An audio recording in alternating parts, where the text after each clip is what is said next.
Before we begin, I just want to send love and prayers to everybody out in LA. And my thoughts are really with them. So let's get started with what did Prince do this week? Week 2 of 1985. This is a very slow read of Duane Tudahl's Prince Studio Sessions book series through an interactive weekly online book club and Saturday salon, echoing the spirit of the Harlem Renaissance every Saturday at 12 p.m. So let's look at the chat. We got Anna B. first in the chat with Majesty and Divinity. We have the Christian in the house. We have April Watson. We want to wish April a happy 56th birthday this past Wednesday. We got Marcus G tapping in. We got Andre Staley. What up, though? We got Christina from Minneapolis. Yes, praying for Sheila E and everyone in California. There's a lot of purple peeps in California. A lot of people have lost their homes. Again, it's really a crushing blow. And we have the Red Cat upright. We got Mila. My heart going to be on the road for a while, so I'll be tuning in like it's a podcast today. That's all right. We love to have you here. We got TP here. We got Annie Ward from Chile under the Cherry Moon country. That means France. And we have Mira. We have Blade Brown, my alliterative brother. We have Love Sexy 71. We got Marky Rayford from Virginia Beach. And I got friends. Thank you, Ricky, for joining me. How are you this day? I'm good. How about you? I'm great. Thank you so much for joining me. You know it. And we got JD in the house. We got Sister Charles in the house. We got Laura. Much love to the Purple Tribe. Love this. And then we got Chris Bournet. And we got Vanessa in the house. And yes, prayers to all in LA.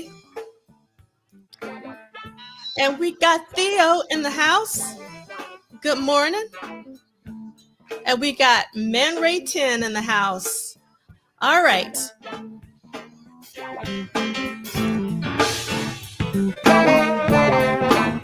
All right. We got Nick Felden in the house.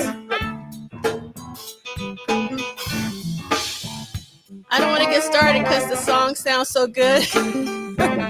And also, my favorite part is about to come up.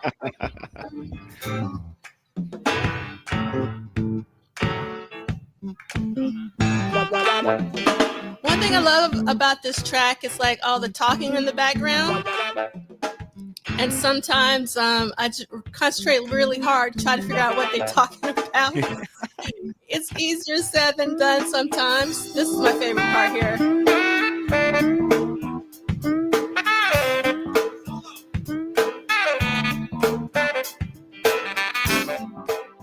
So actually, Duane is not actually in LA. So Duane is fine, but thanks so much, Vanessa. He's not living in LA right now.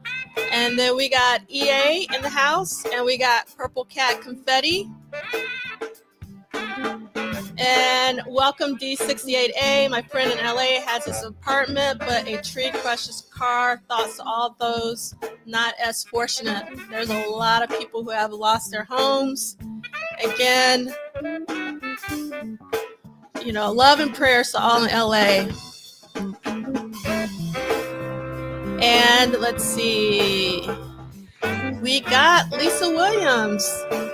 Hola from Houston. We're so happy that you're here, Lisa, because we're going to be talking about the Purple Rain Tour in Houston this week. So it's great to have you here. Did you actually go to the Purple Rain Tour in Houston? All right, Theo. Theo has been having a moment with Exodus and New Power Soul recently. Get wild. This really warms my heart. And we're actually going to be talking about Exodus in the second symposium of the year. In September, we're going to do a symposium called 30. Uh-oh. for the Gold Experience and Exodus. So we're going to be talking about Exodus this year. All But we're going right. to have our first symposium in April, which is called Pop Life 40, which we'll be talking about Around the World in a Day, Sheila E's Romance 1600, as well as the family.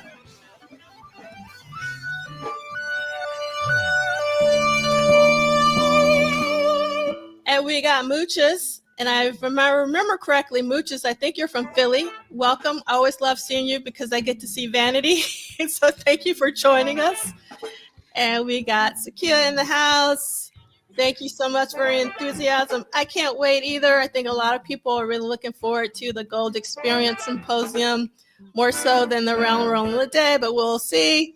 Thank you so much, Christina, for the love of the title. And we got Ronald Dagley Jr. And yes, for sure. And welcome, Dee. Welcome, Chad from Minneapolis. No, but I think the ATL did. Yes, they did. Yeah, they down there acting up. Yeah, I haven't talked to my mom yet, but yes, love that. Mooches is representing Philly, and I'm happy Theo's excited for both. And then we got Karan in the house. Hubby is joining, so welcome, Karan's hubby. Thank you so much for joining us live, and you'll figure out what Karan has been up to every Saturday. So, but so I haven't been outside. So my husband just informed me we got a little snow, but I'm an inside person like my mom, so I haven't gone outside yet. So we got a little. So Yeah. it said that yes, we did. Yes, Atlanta got a nice amount of snow for them. Let me put it that way. Yeah. So growing up, like we really didn't get it that much, but when we got it, it came. Yeah, for sure. So like this is one of those moments for them. So all right. So I can hear myself echoing like yeah, there you go. I was like, at first I was like, oh my God, this Madhouse song is going on for a long time with the talking in the background. I thought it, but I love your mic setup this week, Ricky. You sound much better just with the mic and everything. So I appreciate it. yeah, I decided not to be lazy and go ahead and pull some stuff out that I still had. So awesome. Great. Okay. So every time you speak, unfortunately, I have to Zoom because we can hear like the echoes and things. Welcome, Heavenly Gains, and then we got Purple Cat Confetti. My cousin in Piano, Texas. Love that. Oh, Plano. I saw piano. I was like, there's a Piano, Texas. It's Plano, Texas. Got so much snow. And then we got Cassandra Bradley in the house, AT Alien from the snowy ATL. And then we got E68A here in the UK. Got lots of snow and ice and cold temps. Been below 4 degrees most of the day. Oh my goodness. That's insane. And Kim, our timekeeper, is here. So excited. And we got 3 inches of snow in downtown, and that would be Atlanta. And then Celia saying that, good morning. Y'all got me in the chat for 40 minutes. All right. Okay. 40. 40. That's right. And then we got Jesse in the house. Hi, Jesse. Happy New Year. Can't wait to see you. And yes. All right. And Cassandra Bradley says, Ricky, I have Welcome to America, just like. Oh, yeah, the picture in the back. Yeah. Yes. Yeah. I was thinking about Welcome to America yesterday. Love that album. And then we got Letitia from Laurel, Maryland. All right, so let's get this party started. And again, love and prayers to all in LA. It's a lot. There's just so many people have lost their homes, but hopefully, and some have lost their lives. And so we just want to send love and prayers. And then we got a couple more people. We got Greg Gomez and we got Clarissa. Hey, welcome. Thank you so much for being here. All right. So we already did our first introduction. So let's get into the other housekeeping. We're going week to week, not date to date. You can follow the detailed schedule at this bit.ly link or QR code. I haven't gotten the paperback version, so right now the schedule is for the hardcover, but once I get a paperback version, I'm probably going to change that schedule. And these will be archived at Polysolid as well as at MDean. And please subscribe, like, and help spread the word for Prince, first and foremost, for Duane, second of all, and for the children, because we really want them to know what was going on. And also for any new people who are getting into Prince, because this is a really important era during Prince's career. But all of Prince's eras are important, so let me stop that. And then we have Yes, all of them are equally important. all love them. All love them. them. Yes. All the pieces to the puzzle matter. They all matter for sure. And yes, Eric, we are praying for all in LA. And that's right, Zakia, all eras matter. That's right. Yes, Celie, we haven't gotten to this part yet, but yes. Don't worry, Celie, you ain't by yourself, brother. Yeah. We're raising them up. We're going to raise up our books, our new book, which push them up. Push them up. Yes, for sure.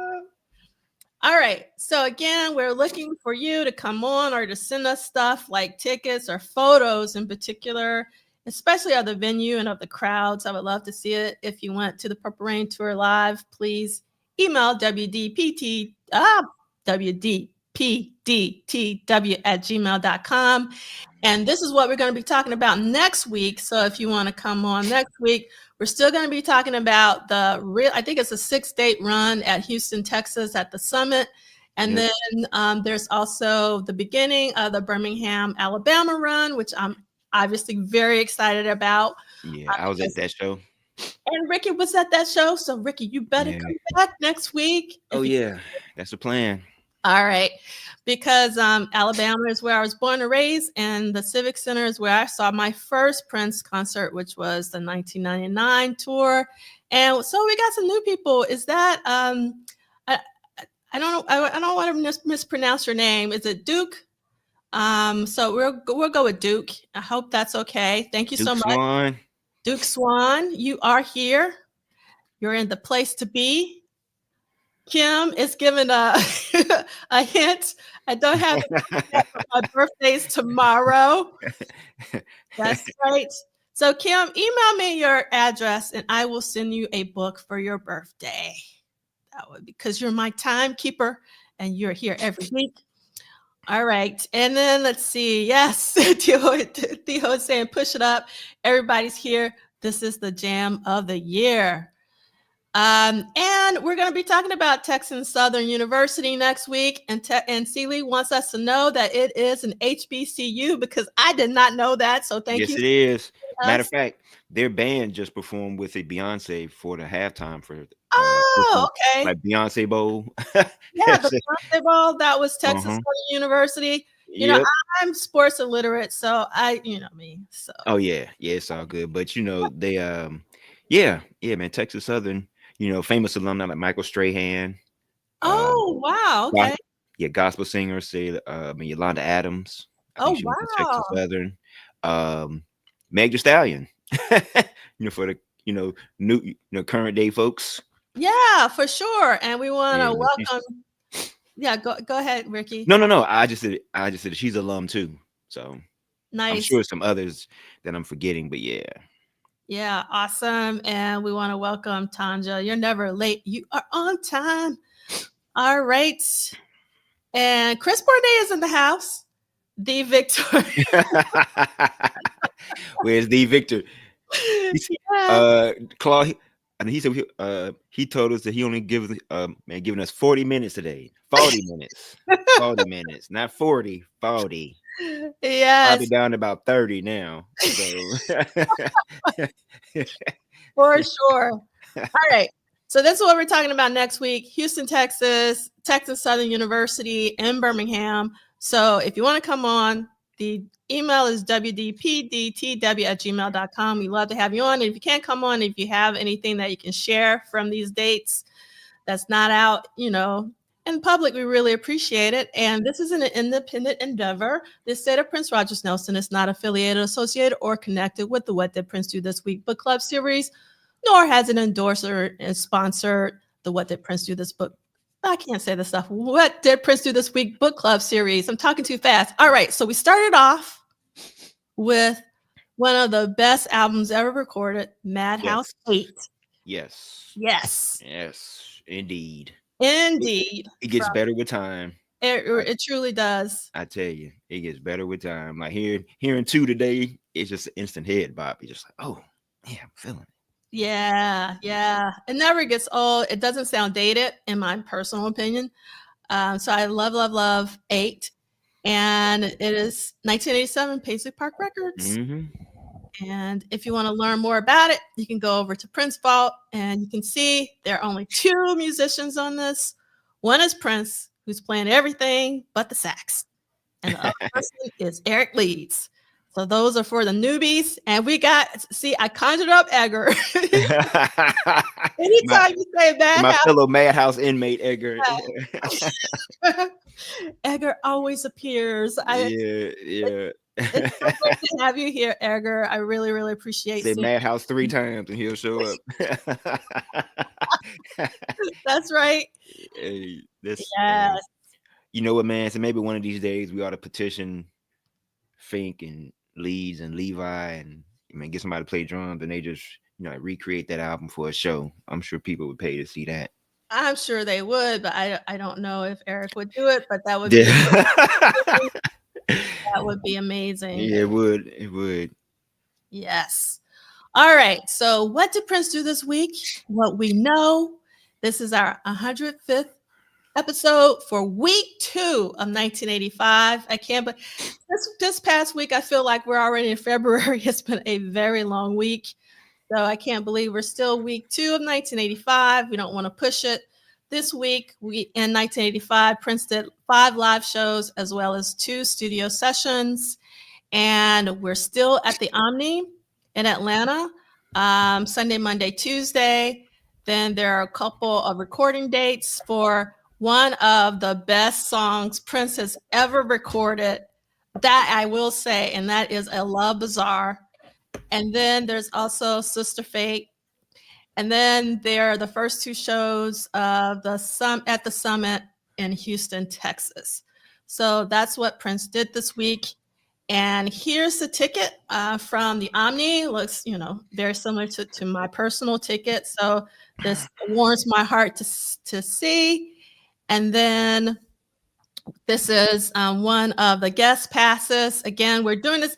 A lot of the old heads know what this stuff looks like, but Michael Dean said that we really need to be catering to the new fans. So we want everyone to come up to speed. So this is what the guest passes looked like for Purple Rain. And you can see that was stamped January 6, 1985. Welcome, Audra. Audra is an AT alien who said they made it snow and all. We really love to have you here. And then we got D68A saying we got the 2003 Madhouse performance at the Family Jam. That is correct. Thank you for reminding us about that. And Dr. Claw is saying quiet as kept. 1985 was a year for Prince. That's right. But going back to what we were talking about, every year, to be honest, was a year for Prince. It was in terms of, like, when you think about it, he had the same amount of protege releases. Like his album, 2 protege releases. Trying to think, was it 3? 2? 2, yeah. 2, yeah. So it was kind of, he had been doing that since 82 with like 1999. Yep. So, that's what I'm really excited about. At the course I'm going to teach, my Prince course, I really want to focus on this era in particular, just because of the world building that Prince created. Like, he created his own competition, he created his own genre, he just was doing it all. So this is man, that's a lot of songs. It's a lot of songs. Yeah, when you think about that, you think about from like 1982, you got 1999, The Time, Vanity 6, and then like whatever outtakes. Then you get like Purple Rain, Sheila, The Time, Apollonia 6, outtakes. Around the World in a Day, The Family, Sheila, and outtakes. That's a lot of tunes. Yeah, it's a lot. And the gifts just keep on giving in terms of songs. 4. All right. So this is the Monday ticket, looking very similar to the rest at the Omni. And I'm going to start off with the reading because it's kind of a long read from Duane's book. So make sure you get your new book out if you got it. And if you don't, you need to ask for presents and gifts to make sure you can keep up with the reading. And we're going to turn to page 11 because this is the start of our 2-year journey for this book. And oh my goodness, I'm so excited because somebody is here. Michael Dean, that's right. Hi. This is the AI edition of Duane's book. What's up? Good morning. Lord. Good morning. Let me come in late. My bad. You tiptoeing? Yeah, exactly. What's up, Ricky? Uh-oh. Your mic is off. You're muted. Oh yeah, living a dream, brother. How about you? Oh man, waking up from the dream. I can dig it. Oh, so you know what, D'Angela? We ought to give a shout out to the, because some people I know it's snowing in some areas, and not everybody is in safe situations because sometimes snow brings power outages and fire going on, man. Man, pipes freeze and people don't have water and things like that, or whatever. So if you're in any of those areas, I hate to sound in a political thing, but we're thinking about you. Just say that. I know. Absolutely, man. We're praying for you. Yeah, for real. Yeah, for real. Because the video footage has no words. It's really indescribable. Yeah, it really is. All right, Michael. Since you're here, I'm gonna make you read. Since you're late. No problem. So, only because I'm going to be reading a lot of articles. So can you start at page 11? We're going to skip all of the quotes, but that's still a lot. So just so you know. So page 11. Well, would it be page 12? Or? But I want you to read the I see what you're saying. Yeah. Tuesday, January 8th. All right, here we go. And good morning. Good morning. Got a little song and dance if you can. Read, sing, and dance. All right, Sunday, January 6th. Hold on, Michael. Chad says you're going to get docked. Oh, man. I'm going to be minus. On a minus level.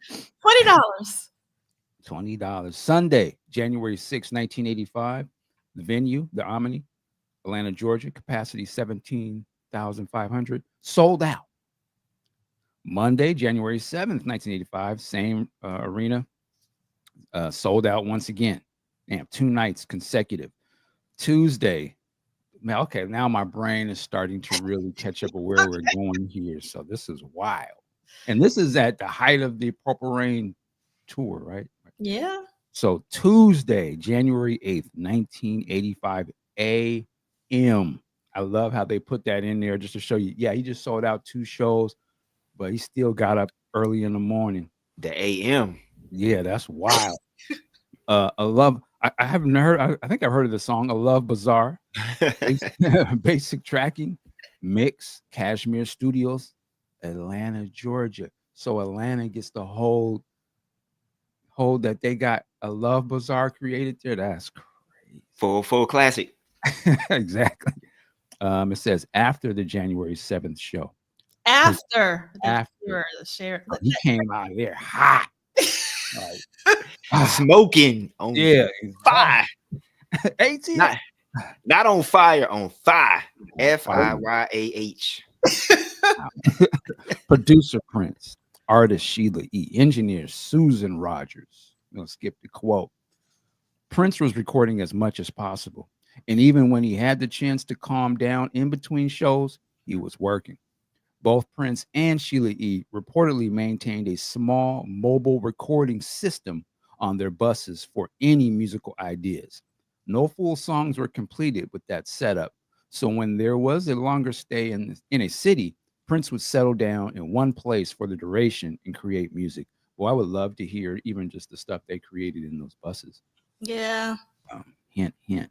It is unclear why Prince left Master Sound Studios and switched to Cashmere Studios. Cheshire. But, Cheshire. Cheshire, I'm sorry. Cheshire, that's right. Cheshire Cat. Cheshire Studios. But it was probably a scheduling conflict. Man, that's interesting. Like, you got a studio and you got the biggest artists out at the moment. I mean, I would probably have bumped whoever was. So I mean, like, listen, like, we got friends coming through. But I get it. And at least I guess that's what they're saying in the book. It might have could have been something else. With Prince, and I'm gonna keep reading. I'll stop interrupting. With Prince, I like your interludes. Yeah. All right. He recorded on a whim, and if one studio wasn't available, he'd want to make sure that there was a backup just in case. Say that word for me one more time, there, D'Angelo. Cheshire. Cheshire. Cheshire is another studio that we really enjoy. It reflected Susan Rogers, who was the most important person on the tour when it came to facilitating Prince's need to make music. Prince was very particular about his studios. He didn't want them to be too fancy and sterile and clean because it feels like a hotel. But then he didn't want them to be too funky and dirty and ratty either. And when we could find a place that had the right comfort factor where all the equipment worked, we were happy and we could get work done. Wow. I would love to see that, like, coming into the studio and say, that ain't it. Like, I don't know. Go ahead. Man, so, you know, I mean, it's a testament to the studio in Atlanta, because, you know, as far as recording studio goes, Atlanta's not LA. Mm-hmm. And so, True. you know, I'm pretty sure some well-known LA cats might have looked down on like Atlanta studios then, you know, like they won't do it now, but then they probably like, well, they're not up to par. But the fact that he went in and did this jam, you know, says otherwise. Yeah, I would love to hear from the studio's perspective this encounter too. You know, it's funny that you mentioned that. So I actually found an interview with the owner for Cheshire, and he did not mention Prince in the interview because I was going to share it. But I was like, what? You know, so I don't know what's up with that. But okay, you want me to read the quote here? No, we're going to skip the quotes in the. All right. See, so once he started playing a little bit of the bass part, I was like, oh, we got another hit. Revealed Sheila. And I remember putting on tons of shakers just to keep the movement going. And then you just start dancing like, oh yeah, we're all going to be dancing to this one.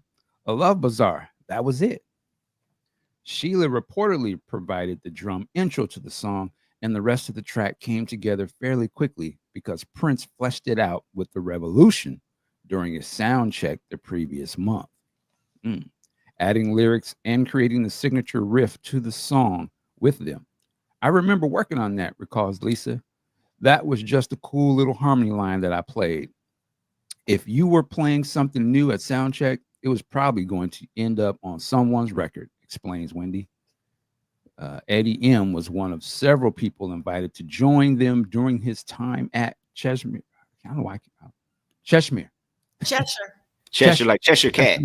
Yeah. See, I need whip motivation. Cheshire. What's the name? Cheshire. Oh my God. They were, while they were recording Love Bazaar, I'm sorry. Skip all of this here. All this juiciness you can read for yourself. Status.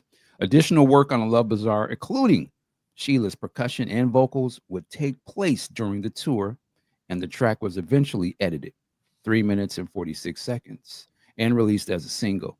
The full version, 12 minutes and 18 seconds, was included on her Romance 1600 album. The B-side of the single would include A Love Bazaar Part 2, which was 3 minutes and 48 seconds, which was simply another section of the album version. A blend of the parts 1 and 2, 7 minutes and 13 seconds, was released as a 12-inch mix and backed with Save the People, a song that contained no input from Prince.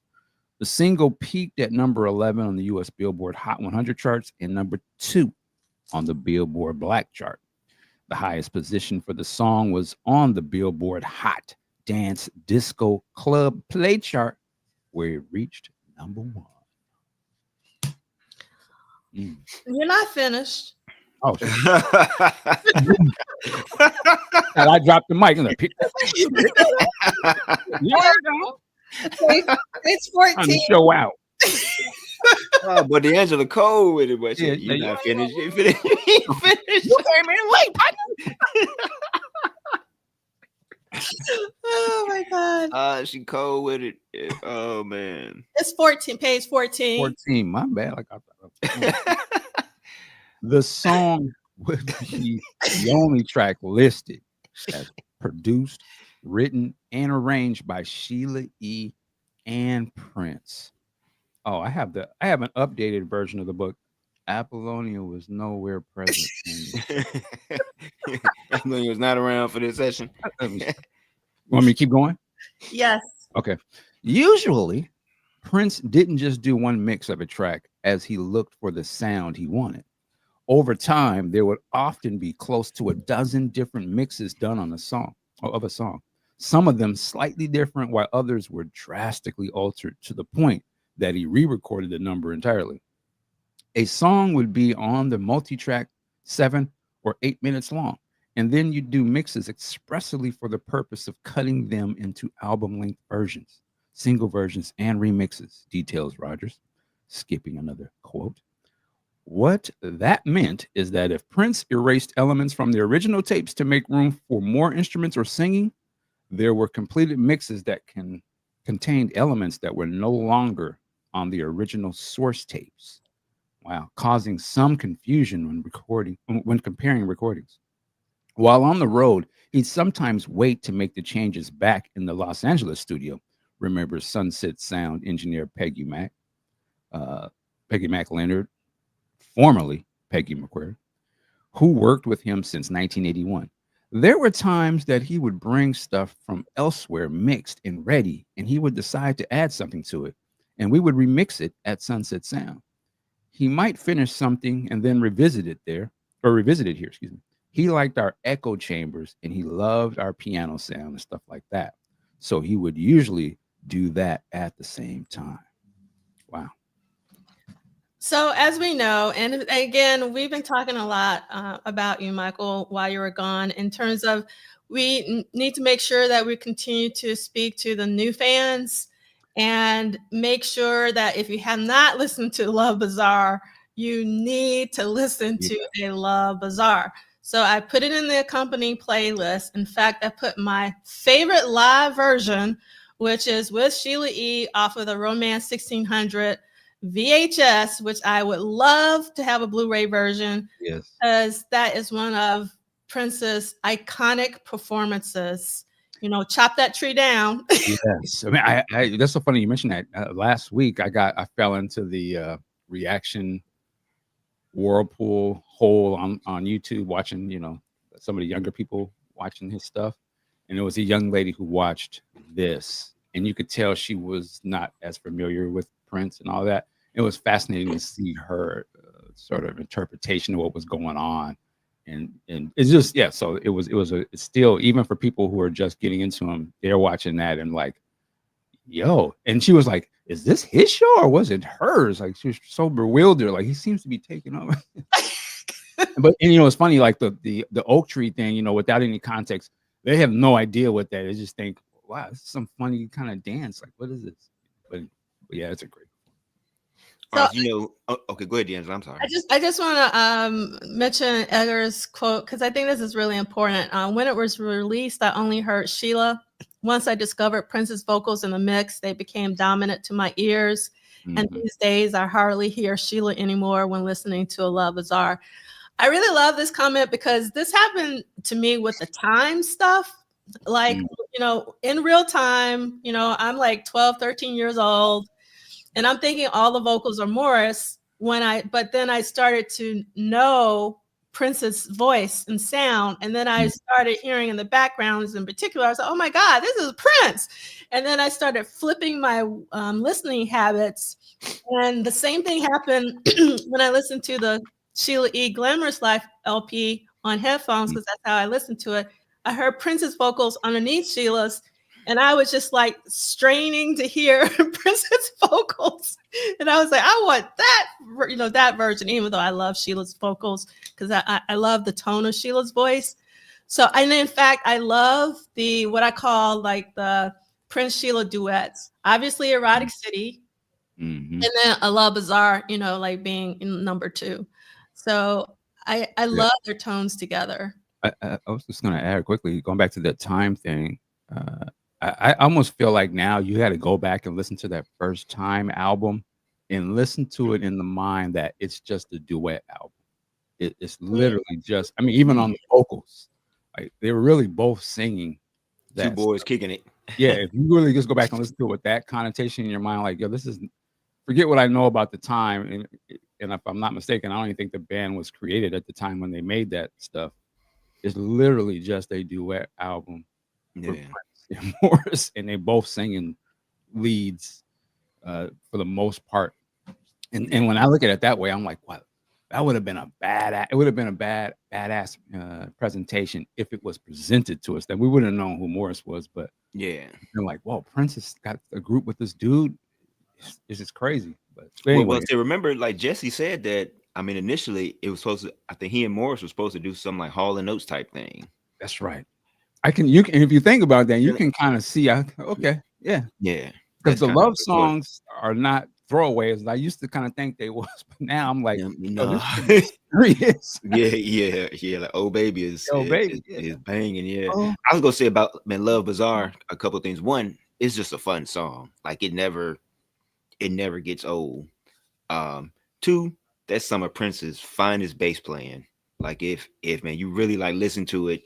It's not an easy song to play. Some context and my some musician geekdom.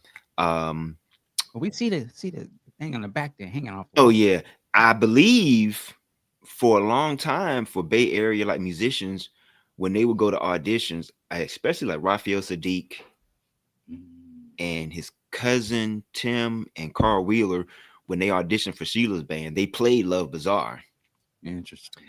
Like that was their audition thing. And then another Bay Area bass player, a guy by the name of Eric Pick Funk Smith, he's played with like Layla Hathaway, Janet, and then some other people. He talks about when he's going on like auditions, like I Love Bizarre was always like one of those like audition songs that people would have to play.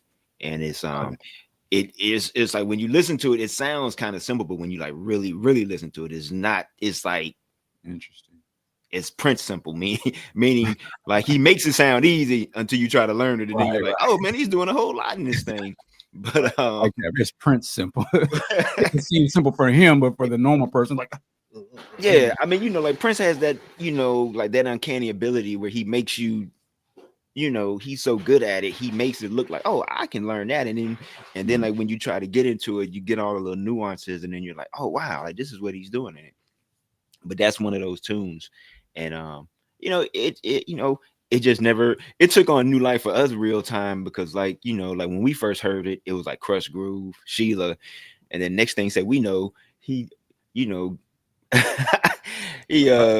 saying, Drake and Kendrick with Morris. Before Drake and Kendrick, it was Prince and Morris going at it. He kind of came at him with the Oak Tree thing. It was like, oh my goodness. Yes, yeah, I forgot. Yeah, Crush Groove. I was so frustrated when the band member was playing the Prince parts. Steph. Oh yeah, but shout out to Steph. Yeah, man, Steph was a guitar player. I know he probably caught a lot of smoke. That ain't you singing. Yeah, that was classic, man. So I just want to answer one of Chris Barnet's questions. When Michael was reading about Love Bizarre. Curious how technically engineers could add something to a tape that was already mixed before digital nonlinear editing. It literally was cutting tape. Like they would cut it, splice it, and then they would tape it back together. That is some skills. You have to have some skills to do that. They need a blade. Yeah, you need the blade. I I would say I learned how to do that watching Jimmy Jam on TV do it. On BET, On Video BET. Soul. I do I remember that episode. He literally, sure did fishnet. yeah, I literally watched that over and over. And me and my boy Tobias, we was just getting into music. We were doing rap, but I was like, oh, when we found a studio locally, and I literally was like, I just remembered exactly what he did, and I was in there like, okay, I think it goes like this, and I cut it diagonal and taped it on. I was like, oh shit, you know, It worked. I love this comment from Celie. Celie said that he rented the VHS of that concert so much that the store manager just gave him VHS. I stole mine. I kept it. Hey, Mike, I ain't mad at you, brother. Like, I know some people did that too, man. Just like, hey, it's Yeah, and I'm with Kim. The wooden leg choreo break with Wiley Brooks and Jerome. I mean, this is such a classic moment for Prince on stage live. Like he's on fire. It's just like it needs. mad. I'm going to be Michael Dean today. Like it needs to be 4K. Oh, That absolutely. needs to be 4K for sure. Yeah. The whole You know, hopefully the estate will include that in a parade, super deluxe edition.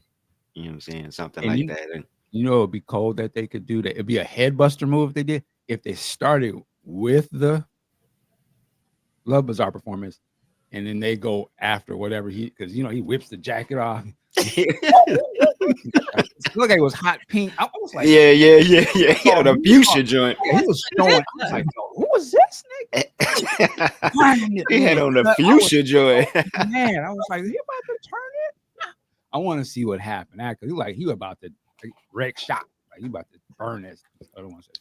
Like he was about to cut up on stage, man. He did, yeah.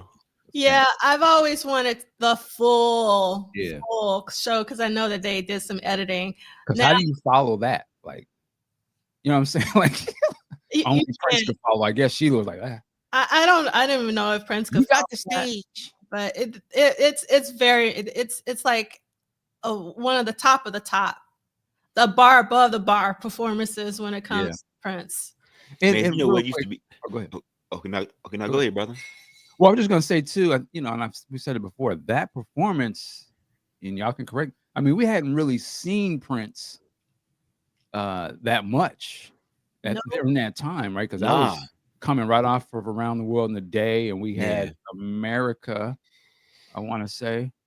Vaguely, yeah. I think. And then you hadn't. This was so he looked totally different. Like his style was different, the haircut, all it. So it was. And the way he just came out, he's kind of just singing, chilling, and then he gradually just starts to explode into, in my mind, this Christopher Tracy, that kind of Prince. And it was just a hit. It was like, whoa, who is this guy? Like, and it was just wild. Like, the laughing. I saw somebody mentioning he's sticking his tongue out. All of that was to me, it was new. Yeah. Was like, whoa. It was like a. I guess now in hindsight, it's what Sheila referred to as like an image revamping for him because he had, kind of got into it with the bodyguard situation and he was being perceived like this way. I want to give a shout out because you're right, Mike. We hadn't seen him, I know we saw like the Raspberry Beret video, which like, the haircut.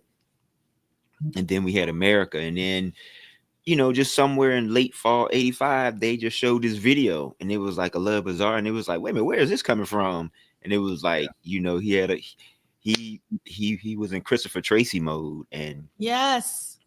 And like the only glimpse that say we got, which was an important form of media for us back then, was Jet Magazine. For those who don't know, Jet Magazine was this publication that came out like weekly.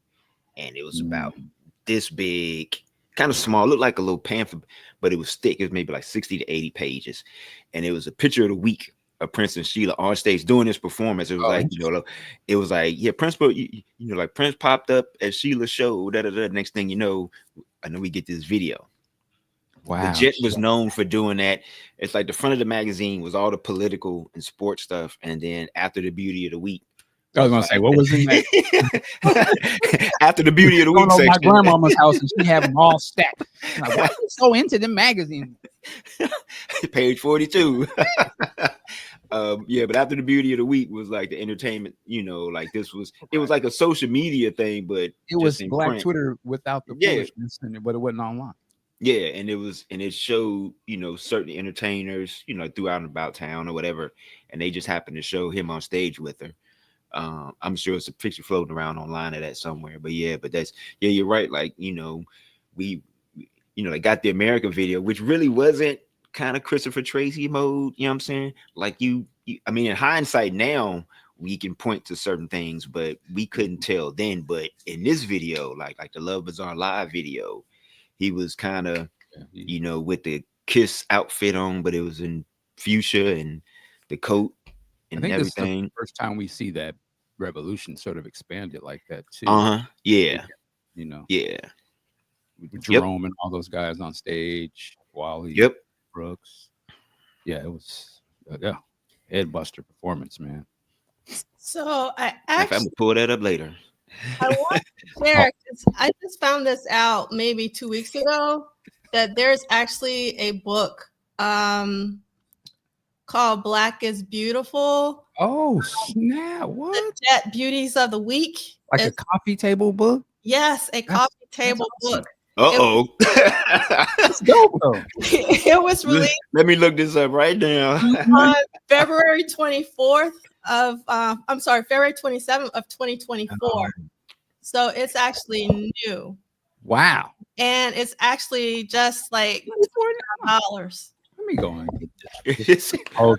Man, That's dope. Listen, shout out to all the guys Cats used to have them all on the wall. I was about to say, cats in my dorm used to have them, man. Them joints used to be like everywhere. Shout out to my Atlanta people. Y'all might remember Amanda Davis or Amanda Bevel. She used to be on news down there. She died some years ago. But like when she was at Clark Atlanta, like she was a Jet Beauty of the Week. Wow. Oh wow. Yeah. Wow. Okay. And then Cindy from like In Vogue was a Jet Beauty of the Week. Really? Before Vogue, yeah. Okay. All right. So can someone help me out with this question? I did not see Eddie M in that performance of A Love Bizarre on live Romance 1600, and Prince called out Eric. Where was Eddie? Do we know? Good question. I didn't think about that. Didn't he originally start in Sheila's band? Oh yeah, Eddie has always been in Sheila's band. Yeah, okay. And he would join Prince on stage when they would do Baby I'm a Star, because Prince's whole band would join. But then, Eric also joined the Purple Rain tour and would be on stage when Eddie M would also be on stage. But wasn't Atlanta Bliss on there too during this? I mean, the way they sounded, it almost sounded like it was doubling. Yeah, I don't know. I haven't actually watched the whole show in a long, long time, like the Romance 1600. Yeah. And Edgar is saying that, I think the Revolution replaced Sheila's band for that segment. That makes sense, actually. Yeah, probably. Yeah. Man. Yeah. Does anybody remember that this originally debuted? It was an MTV special. I remember that. Like that's when I videotaped it. That's why I originally got it. It was on MTV. They played the whole Sheila E concert. Yeah. That sounds about right. And I love this comment from TP. I wonder if him wearing fuchsia was a slight dig at Jesse for jumping ship on his own thing. I wouldn't be surprised. As detailed and as petty as my man can be, I wouldn't be surprised. Yeah. Maybe he went into the next song he went into was Free World or something. I don't know. Yeah. And so TP is confirming, yes, it was on MTV. I recorded it. Okay, TP. And then Chris Bournet is also saying, yes, Michael, I remember seeing it on MTV. I played it as loud as possible on my grandparents' floor model TV to the floor model TV. Yes. What are you saying, C. Lee? That's why I hated Eric Leeds for 2 years until I heard him play the sax on Slow Love Live from the Sign of Times film. Wow. You gotta, what's the first part of that? He's probably just mad because Eddie got So it's replaced or something. I understand. The thing is, but Eddie didn't get replaced because he was always in Sheila's band. He was Always. never not in Sheila's band. Well, he was playing with the big dog with Prince, you know. And as K Cool Music If he said, wanted to see, still could see the is brother with him. band. Salute to Eddie M. Yes, yes. Our timekeeper is with us. Timekeeper is saying 12:50. All right. Okay, let's keep it moving. So our timekeeper has spoken. So I did find an article, not an article, an ad for Chester Sound Studios. And I didn't have time to read through all the names. I went through them really quickly, but this says the staff of Chester Sound Studios would like to thank all these people for making our first 3 months of operation fantastic. I don't know when they opened. I tried to find that out with the little time that I had. So I'm thinking Prince probably didn't record during the first 3 months, and so he might not be on this. But if someone wants to take the time to look through all these names, you would be my best friend. All right. So, all right, let's keep it moving. Again, Tuesday, January 8th, we're at the Omni. I'm sorry, did it say Jody Watley was one of those names in there? Oh, no, John Watson. Never mind. My bad. My bad. I did see, what's his name? Why am I blanking? I'm not familiar with most of these names. Towards the bottom, who's the lead singer cameo? Larry Blackman. You see that? Yeah, Larry Blackman is on here. Okay, well, yeah, okay. Yeah, because Cameo was in Atlanta then, like that was their base. Yeah, I see a Larry Blackman. Boy, we mess around and do like a cameo thing tonight. Oh man, cameosis. Ow. Okay. Oh, my bad. Let's go. Tom Productions, isn't that Tina Weymouth and her husband? Can someone respond to that? And I'm not sure. Eddie M has a new interview out. Light Up the Night has said, can you tell us like whose channel or what podcast? LA Connection sounds familiar. And let's see. Reverend Bernie and Sister Brown, they recorded there though. Yeah. Yeah, Oh, I love this comment from Kim. I would have thought they were on Cheshire Bridge Road because in Atlanta, there's a road called Cheshire Bridge, Michael Dean. But if you look at the bottom, it says it's on Faulkner Road. But I think Chester actually, I might be confusing this with the other Atlanta studio, but I think they moved around a bit. So I could be wrong. Man, shout out to Atlanta. That's got the music on lock. I mean, this here or Stankonia. Oh, yeah. For sure. And Marcus, I told my story last week because that's when my date was. My date was last week. In fact, it was 40 years. Yeah, my date for my Purple Rain tour. My bad. Was last week. And Michael Dean, you have a request to interview Eddie M. Uh-oh. Noted. Okay. All right. Okay, so Tuesday at the Omni. This is another guest pass for January 8th. And I think this is correct. So I need someone that's out in the chat if you have the paperback version. So in Duane's hardcover, it says that this was recorded in Houston on Friday, but on Prince Vault, it says it's in Atlanta. And I always remember that this was recorded in Atlanta. So I'm thinking Prince Vault is correct. And this is, again, remember Duane said 50 pages were added to the paperback and some stuff was changed. So let me know if that's one of them. So I'm thinking that Prince Vault is correct, that Take Me With You was recorded in Atlanta, and that would have been the Tuesday, January 8th date. It was first aired in January 21st of 1985, and the director was Paul Becker. And this collage is from Prince Vault, and Paul Becker also did the Baby I'm a Star, I Would Die For You video. Nice. Man, so Purple Rain era Prince gave you a love bazaar. Yes. Isn't that crazy? That sizzle in your spirit. Yeah. Michael, until you just said that, it didn't hit me. That's some, yeah. Yes, that's some stuff, isn't it? Mhm. Let's marinate on that for just 1 second. All right. Say it again, Mike. Say it again, Mike. Purple Rain era Prince gave you a love bazaar. Like wow, and that's somebody else. That was for somebody. Yeah. So easily has said. Now I don't remember. Have we already talked about Around the World in a Day? That came out already? Have we? No. No. The songs have been recorded, but it hadn't been released. Yeah. So he just still creating ill, iconic jams. He's already got the next chamber loaded, ready. Man, who is Prince? Like, God damn. Fascinating. He was miraculous. There's only one. There's only one. I mean, you know, just a testament to, I mean, the brothers, you know, mindset and work ethic. Because you know, Yeah. I mean, like, you know, any other star today, like, would have been just, you know, popping bottles and chilling, you know what I'm saying, showing up at the club. Oh yeah, look, we see him at the club. You know what I'm saying? Prince was like, oh no, we're going to the studio.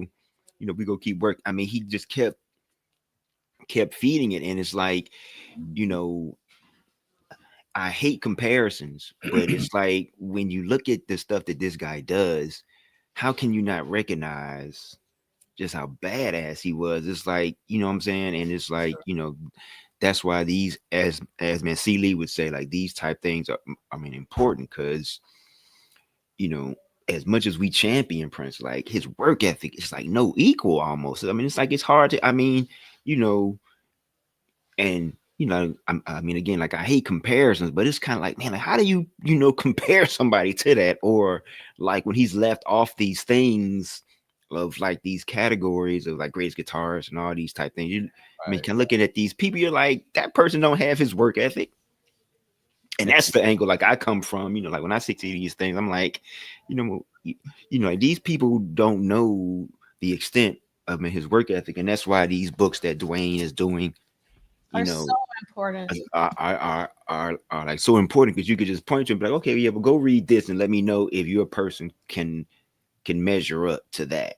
If not, you know what I'm saying? Yeah, man. You touched on something I have a rant for, but I'm gonna save it.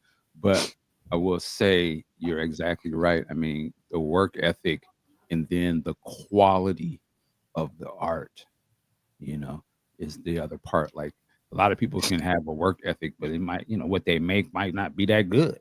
Yeah. But his stuff was fabulous. You know, it was top of the line, influential, you know, had the culture by the throat, like that type of level. You know what I mean? So yeah, we doing 2 sold out nights. Cool. When we get up in the morning though, we go. We get Don't stop. You know, it ain't over. We just starting. And that's the difference. Like, yeah, you know what I'm saying? Yeah, because I mean, man, say, you know, I mean, again, they're playing to these sold out crowds. So like, you know, adrenaline is on like 1,000, like from start to finish. It's like, and you would think that he'd be like afterwards, whew, okay, I'm gonna go, you know, oh, man, catch some Z's, you know, some grab a bite to eat. It's like, hey y'all, okay, meet me downstairs in 5, and then we're going to the studio. Like, yeah. What? Studio serious. You know what I'm saying? Like, yo, is this up to par? Does this sound right? You know, the quality part. You know what I'm saying? Like, we're not gonna do no bullshit. Like, yeah. You know what I mean? Like, yeah, this shit is top notch, and everybody around is got to be on point. You would think like, oh, we made it. We got you tightening up. Or just, you know, man, the other side, like, to that, imagine being in the band and y'all are playing some, you know, man, this fire groove like a love bazaar. It's like, oh yeah, that's smoking. Okay, 5 minutes before, you know, 15 minutes before the show starts. It's like, oh, I gotta get ready and go do this. Like, okay. And here go a tape of the next jams. Go learn them bad. We're gonna walk. Yeah. Keeps coming. But anyway. And I love Zakia's comment. Most of it aged well. Most of it doesn't sound dated. Yeah. All right. So we're going to start reading our articles. I don't have as many as usual, but I will Ricky. But these are important, so I'm going to read them. All right, so this is from Birmingham, Alabama, by Kathy Kemp, and the article is "Man Calls for Ban of Prince Concert. Claims Singer Show is Obscene." A story in the Birmingham Post-Herald describing the onstage antics of the rock star Prince has prompted a Cahaba Heights businessman to call for the cancellation of Prince's January 19th performance here. Doug Carter, who was unsuccessful last year in his run for the U.S. Senate, had hoped to address the Birmingham City Council on the issue yesterday morning.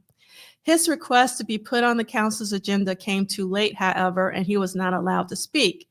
But Carter told reporters he is calling on Mayor Richard Arrington and Jefferson County Commissioner Chris Doss to demand that the concert be canceled. Both Doss and Arrington are members of the Birmingham Jefferson Civic Center Authority, which runs the Coliseum, where Prince is scheduled to perform. "I'm not trying to set myself up as a moral authority," Carter said. "I'm just saying that I don't think people are aware of what will apparently be going on in the Coliseum and that there is no age restriction on who can attend." Carter, who was joined at the council meeting by about 20 supporters, said he was responding to a December 28th article in the Post-Herald's Kudzu Entertainment section. The story filed by United Press International in St. Paul, Minnesota, described the unsuccessful efforts of two ministers in the Minneapolis-St. Paul area where Prince Rogers Nelson grew up to stop a series of Prince concerts there. One of the ministers, the Reverend Steve Peters, said Prince had thrust his guitar into his groin and mimicked masturbation during a concert in Detroit. The article also described an incident in New York City in which the 26-year-old singer, known for his sexually explicit songs, tossed condoms into the audience. Now, I never heard about that. I don't know if they're making that up, but that's what's in the article. I'll speak to that like once you get done with the article. Okay. about that. "I don't think a public facility supported by taxpayers should be available to such people," Carter said.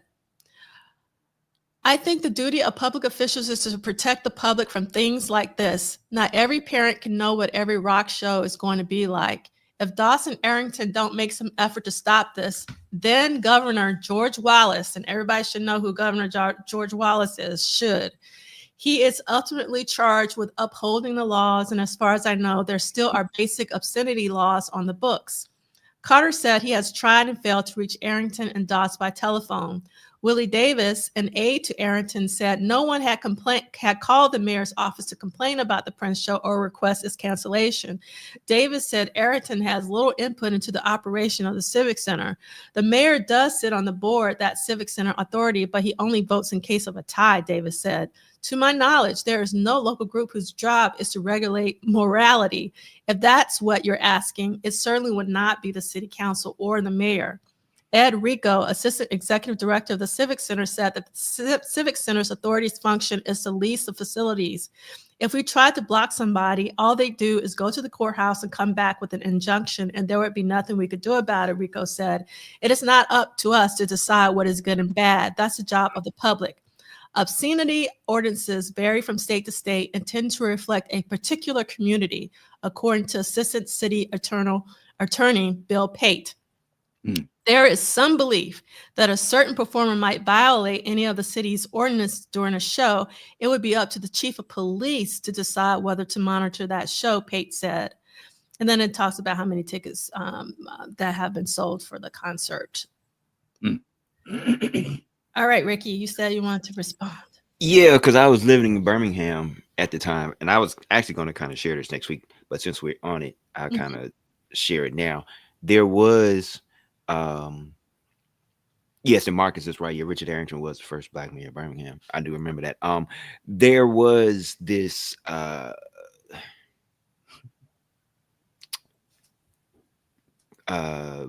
of group, or this bubbling of people not wanting Prince to come, which was odd because you saw the 1999 show there.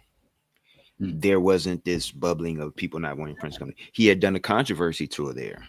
There wasn't this bubbling of, people not wanting Prince to come. It kind of goes to the testament, before it came out, I guess More Money, More Problems type deal. And there were, people kind of like when he said about, throwing condoms out, there were, this we would call it fake news today. But I remember, Misinformation.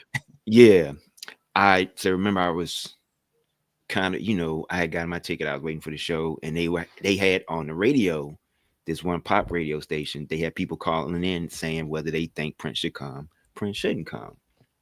And so this one lady, heavy Southern accent, kind of redneckish. Oh, okay. Called and said, "Yeah, I heard he pulled some girl on stage in Atlanta and said he raped her." And even the DJ was like, "Wait a minute, stop." He was like, "Wait a minute, lady." He was like, "That ain't true." And she got mad at him for not believing her. But this is the kind of stuff that, people were kind of fabricating to kind of say that this show shouldn't happen at that particular time. And so this is before the internet, so these little urban myth stories do kind of right.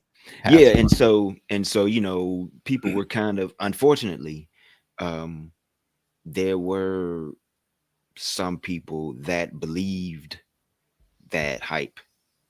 I had some friends whose parents were like, no, they couldn't go to the show. My pastor, he was like, I remember being in the youth choir, sitting, in the choir stand. He was preaching, and he was like, y'all kids want to go to this show, and he kind of was against it. And he's a good dude, you know what I'm saying? He baptized me and everything, great guy, you know what I'm saying? But some people, I personally, when I stepped back and looked at it, I was like, what are they seeing that I'm not seeing? You know what I'm saying? Because, I was trying to be like, not totally blinded by fandom, but I wanted to, I was trying to, hear their argument. Right. To, I guess, to see how old were you? Some validity. I was like, I had just turned 13. I had just turned 13 that October. These are grown adults telling you. Yeah, these are grown adults. Yeah. And so, and so, again, and and again, I was going to share this next week, but shout out to like my folks, man, say my parents, because they, they were supportive in my fandom, in terms of like, they thought it was, like, they let me go to the show, and they didn't think it was a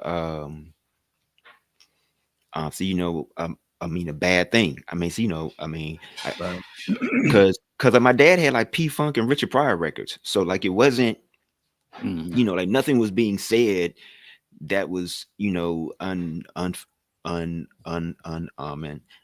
unsafe, familiar. And shout out to again, my parents for having these 3 magazine publications that have been our household, man, for years. Ebony, Jet, and Essence, because they gave great stories about Prince, of his, like philanthropic things and stuff that he was doing. So they could kind of, they didn't buy into what the rumor mill or what, backyard people were saying, you know what I'm saying, type deal. So, but I do remember that seeing Birmingham, like it was it was unfortunate, because I was like, wow, like, like Ozzy Osbourne just came not too long ago. And this when he was biting heads, like biting bats' heads off and stuff like that. So, it I mean, which could be, I don't know, is that a rumor that he literally was doing? Yeah, no, I mean, he did it, and I think at that time I saw the racial thing, and then I saw the, like, I guess, the hypocrisy part of, okay, this is the hot thing right now, you know what I'm saying? And I guess every generation has their moment where what's hot, like there's an older group of people who just don't get it, don't want to get it, and so they're gonna kind of push back against it. But I never, all these things that they kept saying that he was apparently doing, or like supposed to do, or was going to lead your child down, say, this dark path. I'm trying to think, like where, I mean, when is this happening that you can point to it in like another city or something like that? Right. And it just never happened. And so, it taught me a lesson then, just kind of, man, I guess, man, look at things. And I saw the hypocrisy and say a lot of stuff, but that was, I mean, it was a big thing leading up to the concert because that show sold out. I know their first show in Birmingham was a sellout. Well, I don't want to cut you off, but you. No. Go ahead. Man, I love that you shared that story, and it's so interesting now to hear it. I think in the perspective that we are probably our parents' age, and or possibly even older, right? And Yeah, and sort of looking back at it, that's why I was asking sort of the age to, when you go back to that pastor and what he was saying to you, I can only assume they just, as somebody said in the chat, they just had your best interest at heart. yeah. I think they probably cared more about something happening to you than caring about, let me go look into the details of this artist, singer they want to see. You know what I'm saying? I don't think they had there wasn't some sort of like, they're not trying to ban Prince per se, more so in the sense that, well, I heard about this and I care about my kids, my babies, or, the people that's under me, that I'd rather just tell them, don't even fool around with that because it just sounds crazy and I don't want that happening to them. But the other side of it is, when you have these people coming out trying to ban Prince and stuff, to your point, I do think there's racial elements to some people having a problem with what he's doing. But, I think just speaking from, Black people, from my experience, those rumors, that's how I got into Prince, to be quite honest, because the rumor in my little clique was that Purple Rain was X-rated. That Prince gonna be having sex, real sex in the movie, and we had to go see. Again, as kids, but that was a rumor. This is gonna be crazy. How do we get to see this? And I was under 17, so I couldn't buy a ticket to Purple Rain. Right, my mom had to literally buy the ticket, and she took me to go see it because she heard them rumors, and she was like, not my baby. So I get it. You know what I'm saying? Because we do. I do the same thing right now with Prince. Like, I'm not gonna allow my young child to just freely watch Purple Rain. Because it's wild shit in there. It is what it is. But so I get both sides. We were kids and we had our brain wasn't ready to really deal with the repercussions of some of the things that are being talked about in there. We didn't understand about our emotions and how it would affect us. And I would assume our parents probably did. So, I understand both sides, though. Yeah, I looked at it, Mike. I mean, honestly, as like say, whatever the parents at that time well, I guess whatever my friends' parents, I know whatever they thought that they were protecting them from going into the Prince show, they were going to do anyway. Like, listening to Prince wasn't gonna, wasn't gonna stop them from, doing it. I mean, and then again, I mean, so, me personally, I was like, okay, the man, I'm reading in his album credits, he's thanking God. He has, what I'm saying, these songs, with religious undertones, what I'm saying? Like, what's scary? Like, what do you know what I'm saying? And then, if it was a situation where he had been arrested in some previous shows leading up like to this show and things like that were happening, then I can understand it. But none of that was happening. For the most parts, the reviews, as you see, it's kind of clean cut show. So I couldn't quite figure like what is it, or like what was it? You know what I'm saying? Because even now, as a parent, you know what I'm saying, I kind of listen to some of the stuff that my child listens to, and I'm like, okay, that this person is talking about this and that and this and that. You know what I'm saying? Like, say my parents couldn't say, and outside of Darling Nikki, I mean, you figure one song, two lyrics, two words in a song, you know what I'm saying, that raise eyebrows. out of a 9-song album, you know, that was it. Minus the B-side to Rock, minus Erotic City. You know what I'm saying? You know what I'm saying? Okay, that one I make it kind of give you. You know what I'm saying? Well, I do want to say just really quickly, Michael, I'll let you speak, that I find it interesting that if you know or if you've seen Sheila's set opening for Purple Rain, it is much more provocative than It was. show. And so I really think that there was a hidden agenda with the, targeting Prince, because like if they were going to target someone for being like sexually suggestive, it should have been her. Yeah. Sheila's performance, because she was. Well, they probably saw it all as one. I would imagine. I don't think they knew much about her at that time, though. To be yeah. Okay. And I then was just again, going to add this small little bit. yeah. I think, and we got to remember too, those older people at that time, what did they come from? The moral compass that they came from, something like Prince is a total contrast to that older style of moral compass that they had. They still had the Millie Jacksons and the Richard Pryors and all that, but that stuff was not mainstream for our culture. That was grown folks. For your children. Yeah, it was grown folks stuff. Yeah. Business. And yeah, your parents may have smoked a little weed, or they had a party where they would drink, but the kids was downstairs or they was at grandma and them's house. They wasn't exposed to this type of stuff.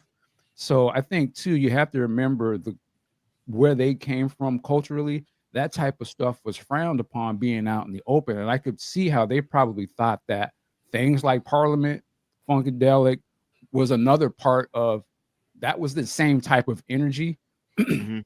But it was still, you didn't have kids in that.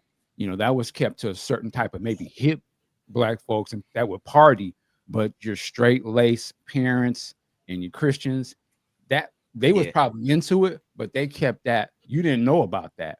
And I think Prince and them and Rick James for that matter, was sort of a changing of sort of, I don't want to say morals, but what they were talking about were things that were usually kept underground for our culture. And I think they were starting to make it more, seeing us more doing all that kind of wild stuff, and it was made more in the mainstream, and that the mainstream sort of embraced pushing these images of them.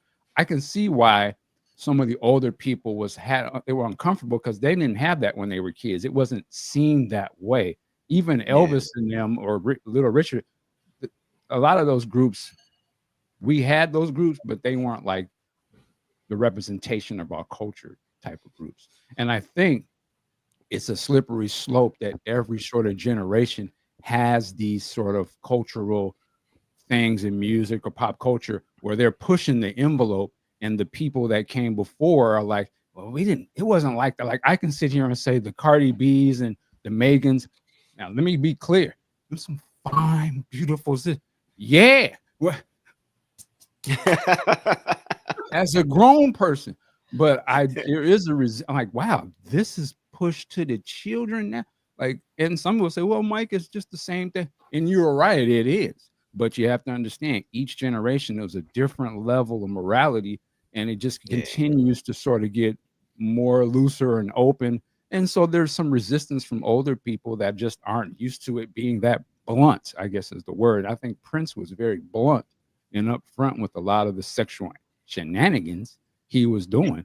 The jacking off of the guitar, ejaculating onto the audience. I didn't really know what that meant at first when I saw it, but as I watch it today, and I'm trying to show a younger person, yo, this is great. When that happens, and you get to that part, you're like, my thing is, I'm just gonna have to let that go. I'm not gonna explain the connotations of what he's doing, because to me at this point it's rather disturbing. Like, what the fuck is he? What's the message behind that? But so there was some funny things, but I look at it as he was a young man. Of course they're gonna be doing stupid shit. He obviously never did it after that tour. Like, he probably realized, this is some wild. I'm not gonna come out here a parade and just, jack off on the audience. But that was a part of his repertoire for many years. And it is what it is. But just like, so my point is to say every generation has these sort of the next level of bluntness. NWA was another slapping of like, whoa, so it is what it is. But that's just a part of popular culture. My only question is, how far does it go? Mm-hmm. Where would be the next step? Is literally going to have somebody come on stage and have sex on screen, and there's going to be people that's going to argue that that's a great thing. Maybe people argue that it's not. I'm curious to see how far it can go, but history shows us it continues to ramp up every time. I would love someone to argue me that it doesn't. So Prince was a part of it, just like every other artist after him is, and that's just a normal thing. I don't think it was a Prince thing. They always do that. They always try to ban whoever's the most popular artist for whatever reasons. There's going to be some white artists that they don't. There'll be some blacks that they do. That's the game. Yeah, I just remember, man. I mean, again, like I said, he had come his previous 2 tours, and there was no protest, no outrage, no backlash, no none of that. It was almost like, oh yeah, Prince is coming. Okay, cool. You know what I'm saying? Mm-hmm. And I just remember like when my pastor kind of did it, I was like, come on, brother, for real. You just go do the brother like that. You go side with these folks, you know what I'm saying? Cause like the white Bible thumpers, I kind of knew what angle they were coming from. It was like, oh, look, we got another Jimi Hendrix. We got this brother, white girl screaming for him. You know what I'm saying? We can't have that. You know what I'm saying? Like, no. Right. Like that's what that was. But like from my end, I was like, he giving, doing school, stuff for the deaf kids. He gave him into Marva Collins. He got, because there was a campaign to bring canned goods like to the show. You know what I'm saying? It was like he feeding the homeless, he doing. I was like what you know what I'm saying? Like, what's the, he ain't doing these things. Like, what you, beefing on? I was like, all right, but somebody could argue, wouldn't that be the thing that the person trying to get to your people would do? And, he would be disguised as he's doing all and snatch their mind. Not saying that's one, but and I mean, to your point, you know what I'm saying? At that particular time, there was no other badder boy than Prince. Was the bad boy. He was the poster child for, oh my God. You know what I'm saying? Right. This dude, it's like C. Lee said in the movie Soul Man, when, like that dinner scene and each one of the, family members are having their like racial stereotypes of black people play out, and they show Prince as being the bad guy. I'm saying like that was very real. And so, I saw that and it kind of played out, you know what I'm saying? And I don't know. I know he had some protests in like the mid, like in his home city for like religious reasons. I don't know if that was a Southern thing, because, sometimes when you're in the Bible Belt, you know what I'm saying, they tend to kind of, give, like really, really, really man conservative. So, for the, folks that went to, I guess, the Mississippi show or like New Orleans show, I know a friend of mine is going to come on and share his experience. Hopefully he can kind of share that. I don't know, but I just remember, man, in Birmingham, man, the civil rights city, it was kind of, and I even now, like when I think, I was like, wow, like, like all the stuff that you were saying that they probably should have protested, he probably did on the controversy tour. Right. You know what I'm saying? Like all that, like that should have been the one that they should have been like, I don't know about this, but they let it slide. I would just add, this is my last thing. In one hand, I guess all of that stuff did have a super effect on Prince, because to me, the answer to all of that was him saying, and I have to read it. I know there is a heaven. I know there is a hell. Listen to me, people. I got a story to tell.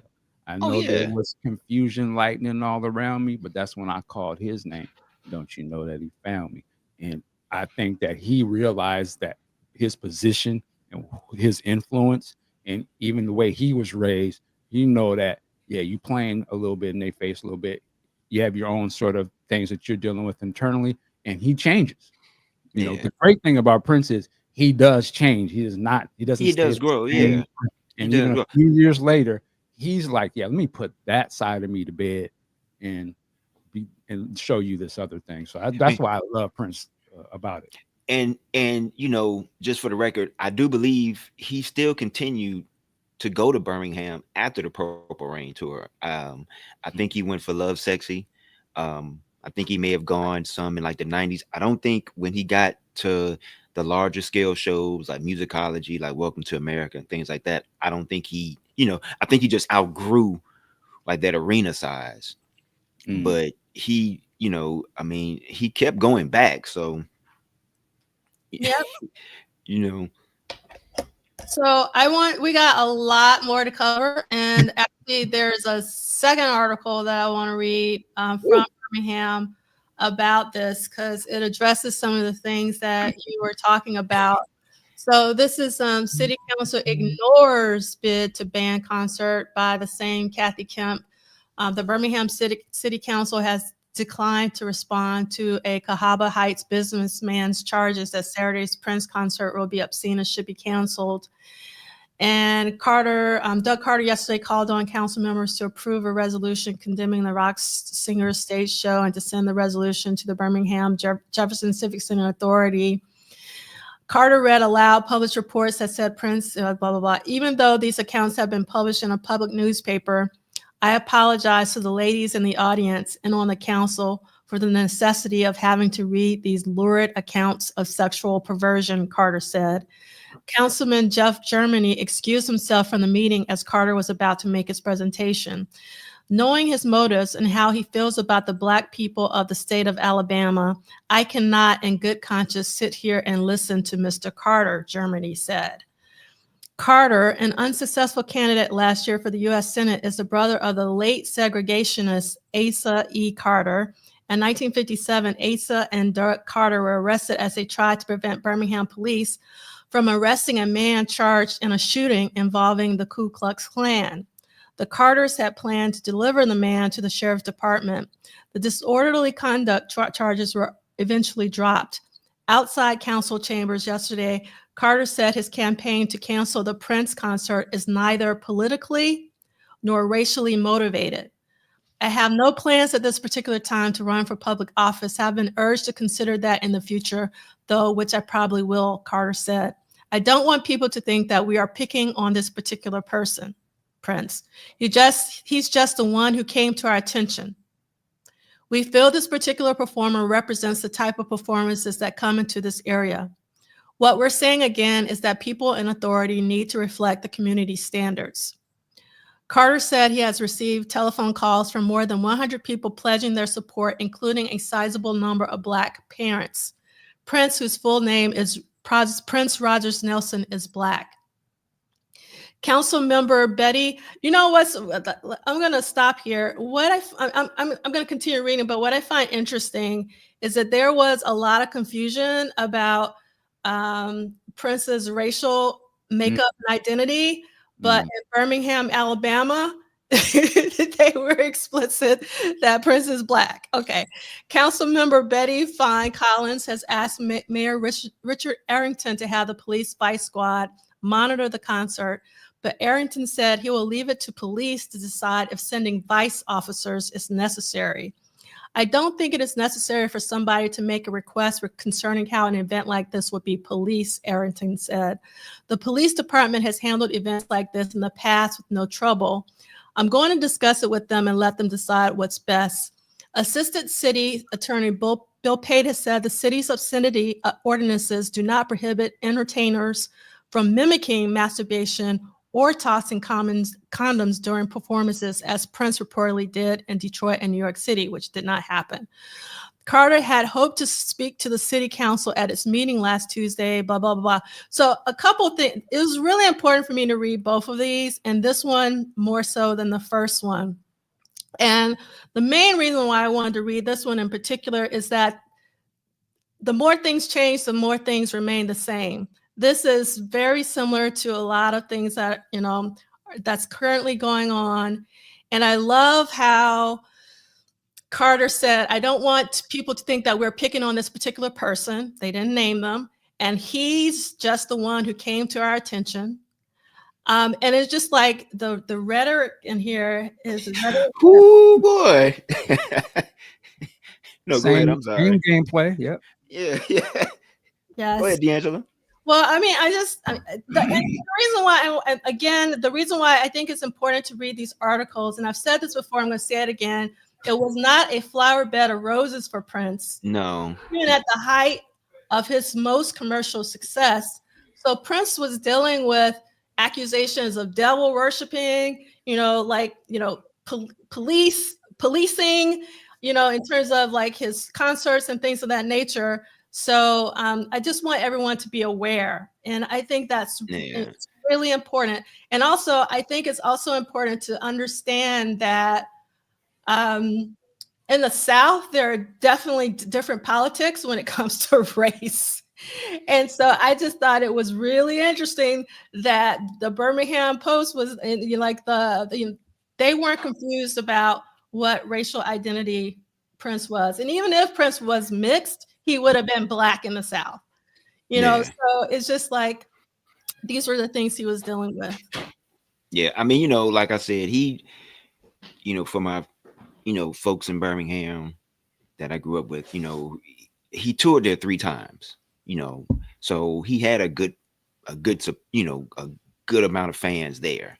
And they came out for the controversy show. They came out for the 1999 show. Then they came out, some new fans came out for the Purple Rain show. So like he had a draw there, and not everybody was with the shenanigans. It's just, like you said, like this time around, it was like, oh. Yeah. And he played, I mean, that to me was like, that was his wheelhouse. He invited that to me. Like when he does Dirty Mind, that's to say, yo, I need to do something to get everybody's attention. Let me be that dude. I'm going to be the dude that shocks everybody. And I think he sets the tone for that and he plays into it. Like to me, like he invited all of this. I always equate him. I always equate like a guy like the Eazy-E was like a Dirty Mind. Like we need to create something that is so shocking, but it's bad. It's dope, but it's going to be so shocking that it's almost hilarious. It's like tongue in cheek, and I think he was just playing a character in a sense. I'm going to be the rude boy, The rude boy is to invite all of this. And then when he says, I don't need to be the rude boy no more, he turns into something else. Yeah. I just felt like he invited. Yeah. Because they didn't clamp down on any shows coming after him. So yeah, but the thing is, like, he wasn't a rude boy mode for Purple Rain. No, right, but he coming from that. That's all people knew of him. But I mean, the general public, not the fans, but the people. I'm gonna push back just a little bit because I think it goes back to people weren't paying attention to Prince until, and what I mean by that, I'm talking about just the general public. Sure. They weren't paying attention to Prince until Purple Rain. Mm-hmm. And so, like, I don't think they knew or even thought about Prince. And again, I'm talking about the general public. I'm not talking about. I was the general public at this time. Yeah, and so all I knew was it was nasty. Yeah. Okay. but you were also a teenager into music. I'm talking about another demographic. Right. I'm talking about like the parents, like the reason why I got to the 1999 show was because my mom did not know who Prince was. Mm-hmm. My mom did not know. And I'm sure that there were a lot of other people who just did not know who Prince was. So you have to like take that. I was one of them. I didn't know who he was. But what I'm saying, but you're saying that you had like, you knew he was nasty. I'm telling you, my mom did not know he existed. Like it, like it was. Oh, well, I only knew he existed when Duff's Cry came out, just like my mom. Yeah. And I knew from people at my school, the movie was X-rated. I had no history of who he was at all.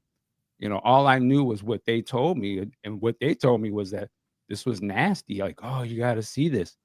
I just knew the first song. Now, going back, I remember kind of hearing some of those other songs, but I had no idea they were Prince.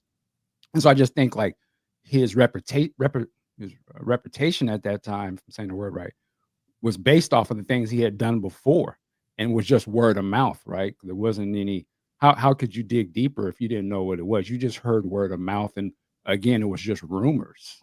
No, I understand your point, but we're making two different points.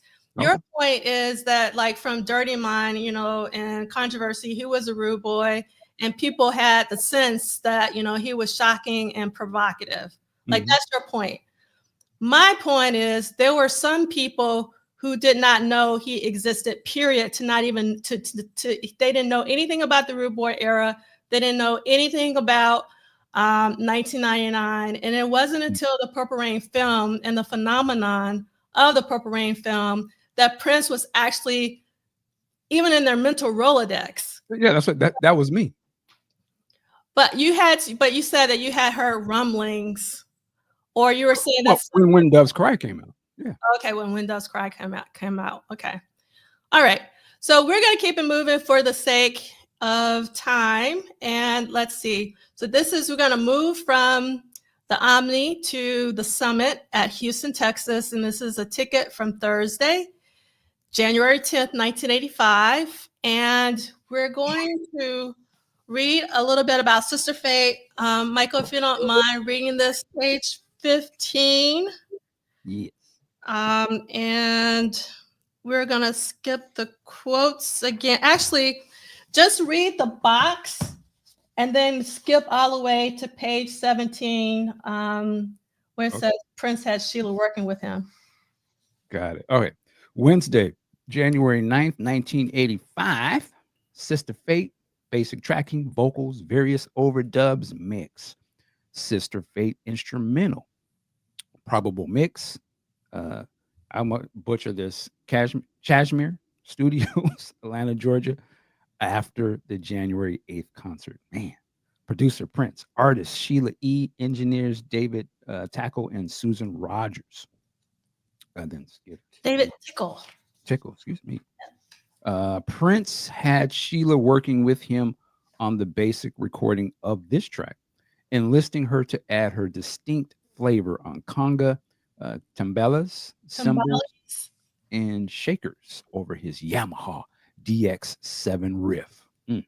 Prince would also add claps, bass, Linn drums, the Hammond organ, and a few other elements to the track, along with some guitar work, possibly from Steph Burbom. Mm-hmm. It is also reasonable to assume that Eddie M recorded his signature sax and possibly some background vocals on this date as well. Although Sheila's keyboard players, Ken Gray and Susie Davis, are credited on this track. It is more likely that they played on the frantic 15-second intro that was recorded on a later date at Sunset Sound. By the end of the session, Prince's guide vocals were probably still on the song. An instrumental version was also created. Status: the 7-minute version of Sister Fate was edited 3 minutes and 40 seconds and released on Romance 1600. Damn, there's a 7-minute version of it. He also created an extended version, 5 minutes and 42 seconds, edited instrumental version, 3 minutes and 38 seconds, and an edited 7-inch single, 3 minutes 37 seconds.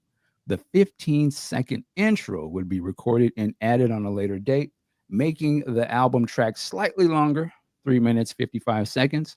Prince appears to have felt such a strong connection to this track that the songs he wrote for Sheila's projects would be credited as Sister Fate music. Yes. So I always thought that was interesting that he recorded them under Sister Fate music. The other thing, I keep saying this, I'm going to keep saying this until the day I die. I really want more originals releases because I would love to hear Sister Fate with Prince's vocals. I think that would be really great. And I don't think I have the Sister Fate 12-inch, but I can't remember what's on it, and I didn't pull it out, and I haven't listened to it in a while. So I'm assuming there might be an instrumental version on it. But my favorite part of Sister Fate is actually the beginning, like with the frenetic activity. That's like my favorite part of Sister Fate. Yeah. I think it's like amazing. And I really do think that Sheila really added some stuff to it. So I'm going over to Prince Vault. And so, yeah, so the extended version is on the 12-inch. So there's like a 5-minute and 48-second version with the B-side of Save the People. I'll share this so you guys can see what I'm looking at. And also, you can have the Sister Fate instrumental on the 7-inch. I don't think I have a 7-inch. I have to go back and look at my 7 inches, but I definitely have the 12-inch. So that's where you can hear the extended version. And I'm sure I'll do my Googles on YouTube and see if anyone, I'm sure someone has. So make sure we get that added. All right. So I keep pushing these articles back, and I'm going to keep pushing it one more time for the sake of time. These articles about Apollonia 6 and Sheila E. And I want to read this article about, yes, this is a really good article. And the reason why I want to read it is because it's actually written by a student at the University of Georgia back in 1985. The University of Georgia had a college newspaper called The Red and Black. And this was written by this was written by Jim Tremaine. And the title of the article is Move Over Michael, Prince is the Thriller. 5 sexually tinted shows rock the Omni. All right, here we go. Michael Jackson, so what? If you want dancing, bump and grind, style, and the best collection of pop song in years, then you want Prince. For 5 hot nights, Atlanta got all of him. Prince's sold-out stand at the Omni drew nearly 90,000 fans to see the world's greatest rock and roll striptease show this side of Iggy Pop. Fans were beaten repeatedly over the head with heavy sexual emphasis to the point that one could only just laugh, enjoy the spectacle, and muse, only in America. Others may have opted for the cold shoulder approach. Either way, everyone knew what they were getting into, the biggest pop event to hit Atlanta in years, and Prince didn't disappoint. In fact, Prince had much of the female contingent screaming at the top of their lungs, not unlike an early Beatles or current Duran Duran show. Anytime I read Duran Duran, I hear Prince saying, we need to get some of that Duran Duran money. Okay, I'm sorry. Much of this onstage magnetism stems from the fact that he knows that he has the audience in the palm of his hand, much like Mick Jagger does.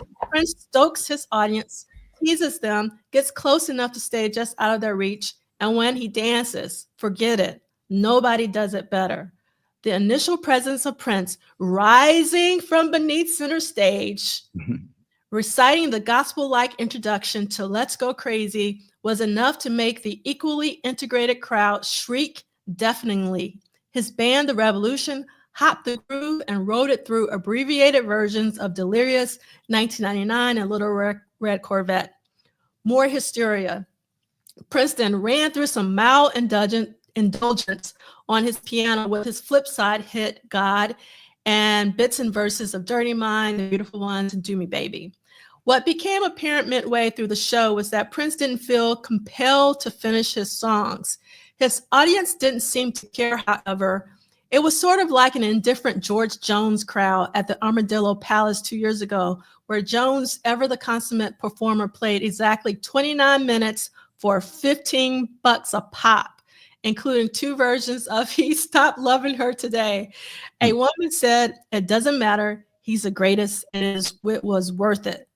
Though Prince played 16 songs for nearly 2 hours, one had to get the feeling that he has lost some touch with the audience in the sense that he'd rather give the Prince review, where he doesn't have to play songs if he doesn't want to.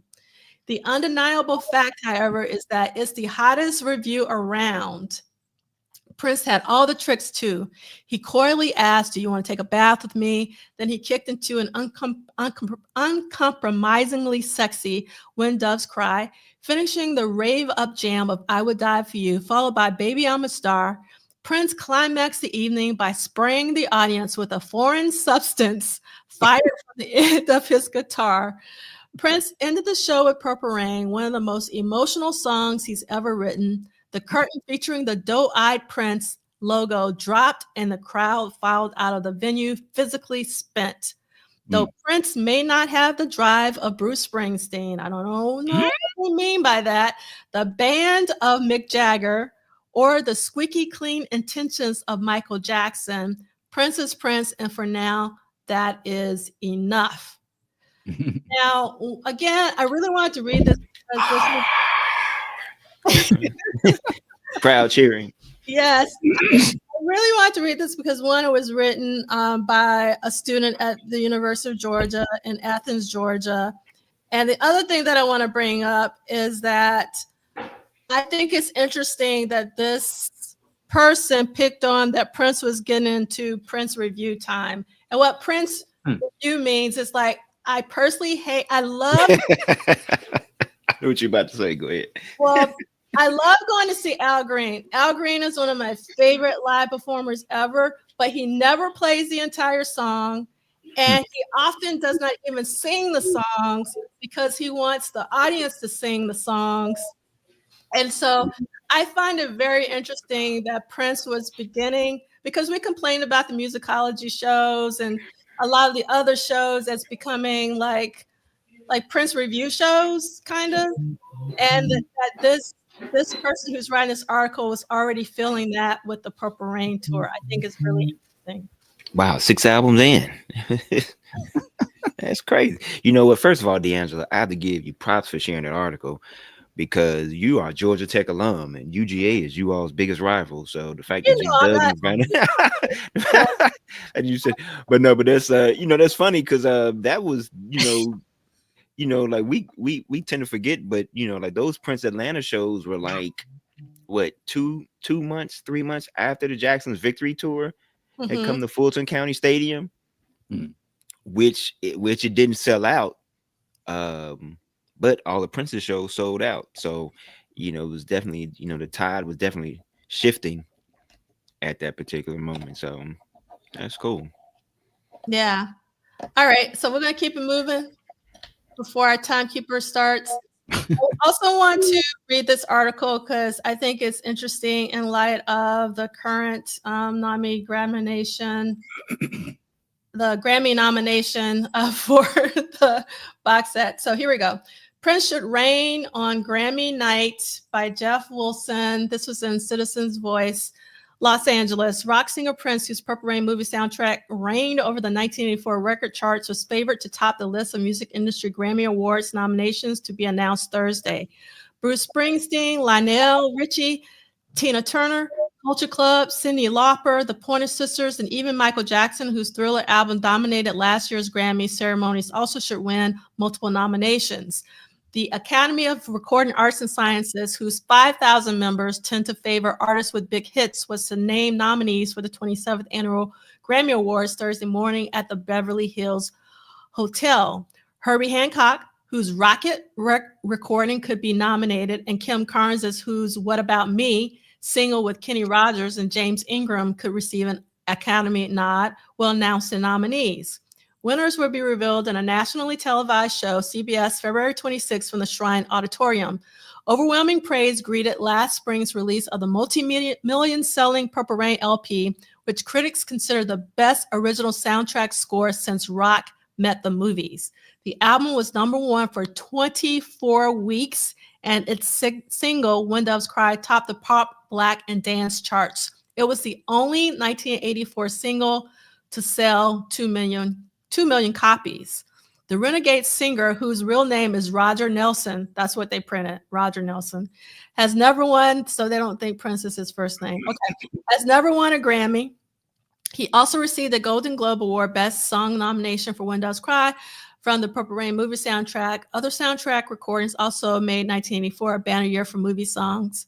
Grammy nominations can also be expected for Phil Collins' Against All Odds, Kenny Loggins and Dean Pitchford's Footloose, Ray Parker's Jr.'s Ghostbusters, Stevie Wonder's I Just Called to Say I Love You from the movie Women in Red, and Paul McCartney's No More Lonely Nights from Give My Regards to Broad Street. Although attention tends to focus on rock music, the Academy also honors country, jazz, gospel, and classical recordings. In fact, the all-time winner of the most Grammys is conductor Sir George Solti. Dolly Parton, Willie Nelson, Kenny Rogers, George Strait, and Alabama can expect nominations, as well as Wynton Marsalis, Julio Iglesias, and David Sanborn. Interesting, man. A lot of great songs mentioned in this article. Yes, yes. Different So, team. yeah, so I wanted to read this just to give, again, people a context of the other music that was around in Did this time. Herbie end up winning like one of the top awards? I feel like I remember Rocket like won. I'm sure Rocket won. Or maybe they just performed it. I remember just so like blown away seeing that performance or something that year, like Rocket. Like, whoa. Because it was like a rap type of thing. Yeah. Can someone confirm that? Can someone do their Googles and figure out what happened with Rocket when it came to the 1985 Grammys? All right. So again, I kind of wanted to read that because, as we know, the Diamonds and Pearls box set is being nominated, but also Prince is getting a 2025 Special Merit Awards honoree for a Lifetime Achievement Award for the upcoming Grammys. And then also, I didn't realize this, but Sheila E is also being nominated for not only the Best Tropical Latin Album, Bailar, and then the Best Global Music Performance, Bemba Colora, featuring Gloria Esteban and Mimi Sakar, if I'm saying that correctly. So Chris Bonet says, Google says Rocket won a 1983 Grammy for Best R&B Instrumental Performance. I wonder why it's coming up in the article. That's really interesting. And then obviously Duane is being nominated. So we're hoping that Duane is going to get his Grammy. That would be so cool. All right. So here are some photos from 1985 of what a great picture like this. I love that. Thank you, Michael Dean. I was hoping I love these kind of photos. These are the photos that I love. And so that's the reason why we're asking you, if you have any photos of going to the Purple Rain tour, we really want to hear from you. So we got some fantastic shots of people waiting in line to buy tickets to the Houston Purple Rain show. That brother sitting on the police car? Yes. Hey, so like got a handful of money. I'm looking at this picture and I'm like, man, this sure does look warm, but it's to buy tickets, not to go to the show. I was like, because, I'm sure tickets will went on sale maybe like a month or so beforehand, but it's just like, man, it looks warm outside. Yeah. In this photo. Thanks, Jason. I have the worst memory ever, so thank you for confirming. Yes. The fit on them jeans is 80s all the way, but yes. All right, so we got some more photos. Here's another one. Brenda. No, I'm just playing. But then Brenda at the show. Brenda out there saying, hey. Here's another one. I love this one. You got babies in line waiting for the bus. He over here looking like what's his name? Something Giles Jasper Isley. Oh, Chris Jasper. He do got the sideburns, Mike. Hey, yo, that was it. Hey, yo, yeah, hey, man, yo, could have been Chris Jasper. Chris like Jasper. Superheroes to me back then. Yeah, Chris Jasper. That's the style. Look at the sister in the middle with the blue sweater, the red shoe. Man, that's 80s. Oh man, this is taking me back. That's so 80s. Yeah. So Arlene Michael Dean is saying, I think Rocket won in 1983, but was performed at the 1985 Grammys with great dancers. That makes sense. Boy, man, the people with the little kids in the line. Yeah. Oh man, I'd love to hear from them now. Like, I was 3 years old standing in the Prince concert line. You know what I'm saying? Now, tickets. In this photo, you can actually see the police cars are lined up. Jim Brown. You see their brother in the front, man, look like Jim Brown. That looked like somebody daddy. He's goddamn And this is dope. This is Houston, right? Just starting on. Yeah. Houston is where I I didn't know about Prince, but when like I said, I would go to Houston in the early 80s and they was all on Prince. I just thought it was just some weird dude there. I'm like, what the Again, man, I know another city that, gave Prince a lot of support. Houston, like most of these DVDs and shows that we seeing, Controversy, Houston, 1999, Houston. So, This is one of my favorites from the. dang, my brother came with he came Controversy. Damn, he was new breed. Oh man. Definitely representing the new breed for sure. Oh man. People though, this is great. And shout out to Funk Jazz Cafe. I see. Yes. Okay, Jason. What up, Let me see you, Jason.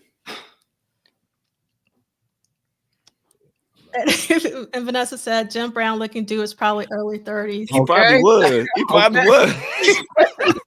He probably was. He probably like 29. 30 and live the life of a 50-year-old already. Yeah. Look at the card, man. That citation, I do remember that. My aunt had one of those. I remember that bad boy. Took many family trips in that thing. Oh man. All right. So Ricky, do you mind reading page 17? It's Thursday, January 10th. Sure. The Summit, Houston, Texas. 17,094 sold out.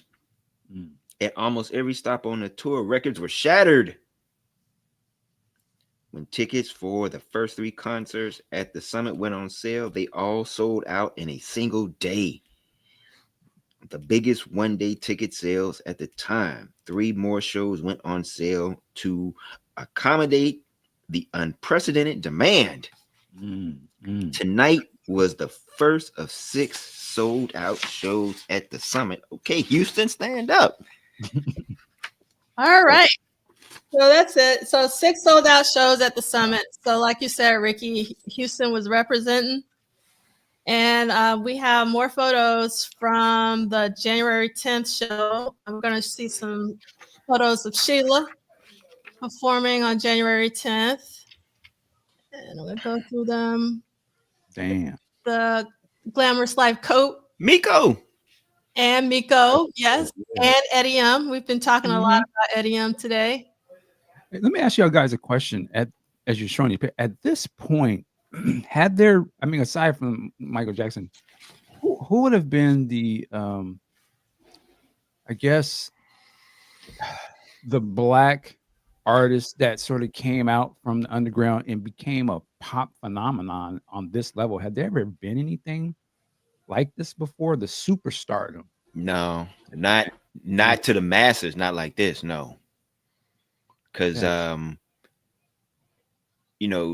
I mean, kind of surprisingly, Prince was always the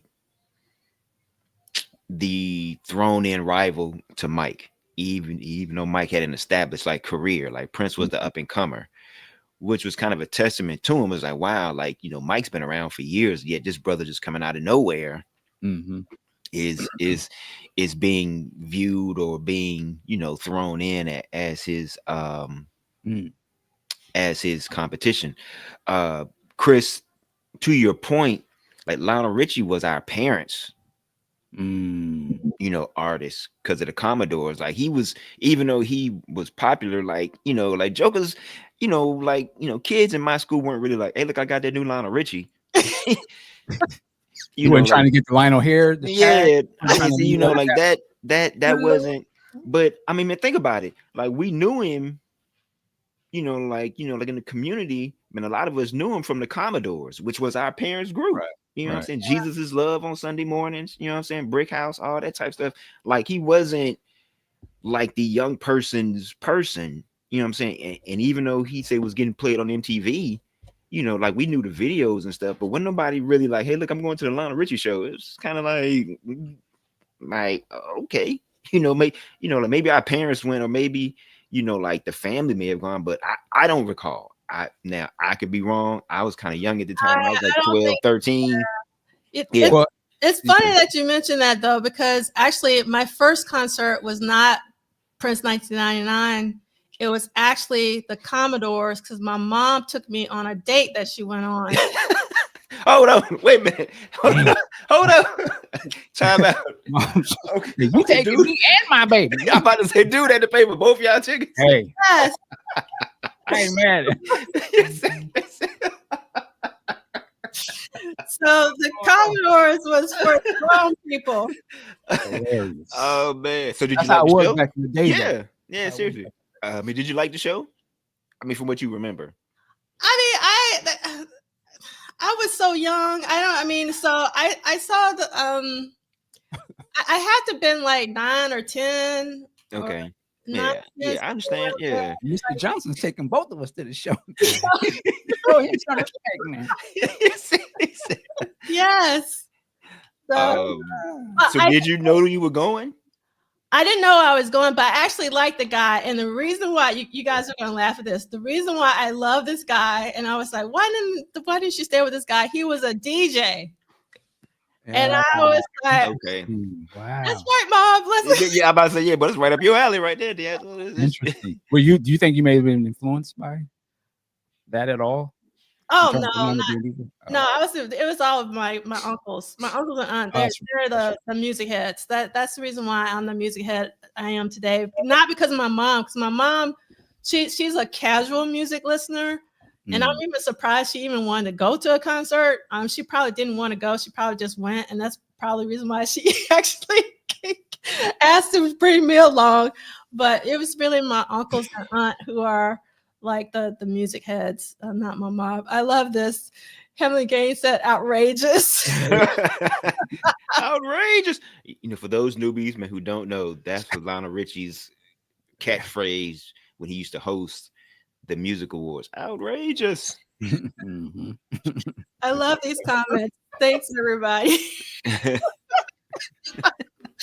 All right, here's some more quick pictures of the January 10th Houston, Texas show. Sheila, and everybody knows that this is black with like a teal satin outfit. There's Eddie M again. Very cool. Miko. I don't know why this guy came out. He might be somebody who came from the audience. And, Yeah, did they put him up rare on form night that night? She was like, and yo. this is the guy that Sheila selected. Whoa. What's your name? Rob. Whoa. Rob. Okay, Rob. Yeah, I mean, that's Oh, okay. I got the answer. This is the bodyguard. oh, interesting. Yeah. So this is the bodyguard. And because I was like, I don't know who that is. Thank you. And some more. And yeah. So all right. Oh, she put on the show. I mean, there you go. And this is one of my favorite Sheila outfits. I love this outfit. It's like fishnet with the lace elements placed very perfectly. Yes, Laura. 2000s Janet foreshadowing for sure. Most definitely. Yeah. What would you guys call this? Is this like is she doing a sort of a stick of something else? You know what I mean? Like that kind. Is this like a burlesque type of thing? That's a good question. I don't think they ain't create this. Like, yeah. They're referencing something. Yeah, I'm probably sure it is, Mike. So Yeah. you know. Someone will school us in the chat. Yeah. Yeah, I mean, you know, like when you see it like for the first time, you're like, oh man. Then you realize, oh man, they probably just picked some, you know what I'm saying? They got some dude. Hey man, listen, we gonna pull you up. This, that, ever.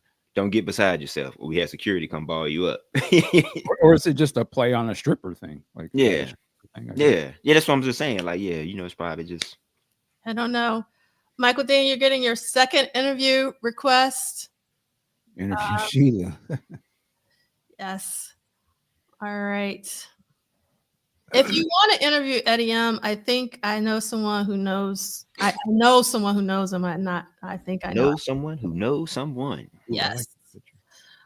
This is Wendy, of course. This is from Princess Portion. Good show. That's a good shot. Yeah, it's a beautiful shot. And so we should mention that she's did this during the Next Time Wipe the Lipstick Off Your Collar. She would do this at every show where she would select somebody out of the audience and, you know, do the shtick for Yeah. Next Time Wipe Your Lipstick Off Your Collar. So it was every show. All right. What if Prince would have did something like that? Well, ladies, would you better handle that? Man, look. It'd have been too much. All right. So Doug says everybody knows Michael Dean. That's right. Is that right? Yeah, that's a good shot too. Sheila was just on Jimmy K with Gloria Estefan. I didn't know that. Thank you for letting me know. Yes. What did Janet? Oh, Janet had the dude strapped up on him. Yeah, she like crucified almost. Yeah, that was something else. Yeah. So I love this response of Vanessa gave Chris Bournet in terms of I wonder how guys would have reacted if Vanity had pulled men on stage during the 1999 tour. But then Vanessa responded, Vanity 6 didn't get more than 15 minutes on stage. So shoot, all I need is 5. What do you say, Mike? All I need is 5. Oh, so this is, I just want to say really quickly, baby love. My mom actually went to A&M, which is in Huntsville. She graduated from A&M. Oh, did she? Yeah, she did. She's an A&M Bulldog. All right. Yeah, okay. Yeah, she is. I almost went to that school. Yeah, and I love that you still live in Alabama. I actually miss Alabama. I like Alabama. Side note, fact, say D'Angela. There had been some rumor for years that Raphael Sadiq went to that same school. Really? Yep. And at the end of the Lucy Pearl disc, there's like a little interlude where he has the band playing Dance Tonight. Yep. Huh. Yeah, so there's because he's saying something about like me and Ali was at like Alabama A&M and something Now he could have just been saying that, you know, because he liked the band, whatever. However, one of the guys that used to write with him by the name of Kevin Wooten, who's still doing stuff, he's from Huntsville and he went to A&M. Matter of fact, Kevin Wooten played the tuba on Steel Ray, but he went to Alabama A&M. Yeah, so like he does have some kind of connection to the thing. Yeah, so yes, he's so like A&M is one of those great band, by the way. Yeah, great band, by the way. Yeah, I love this photo. I just want to say this is an amazing shot. I don't know who the photographer is, so if somebody knows, please let me know. That's a dope shot. Yeah, another dope shot for sure. And always, you know, the hand in the air. This looks very similar. It's not the same pic, but like Duane's first book. And here's another shot. I love the spotlights making an X. Yeah. Love this one. You can see his chain pearls, his lace glove. And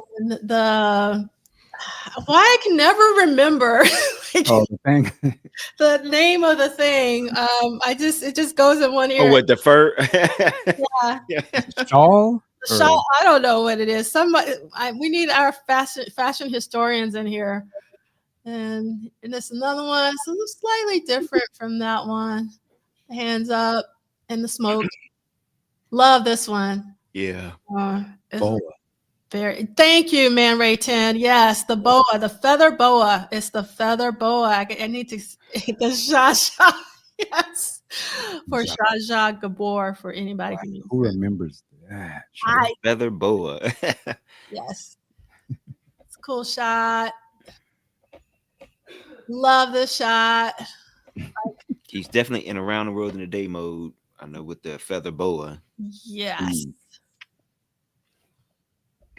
So Ricky, you weren't born in Birmingham though, were you? No.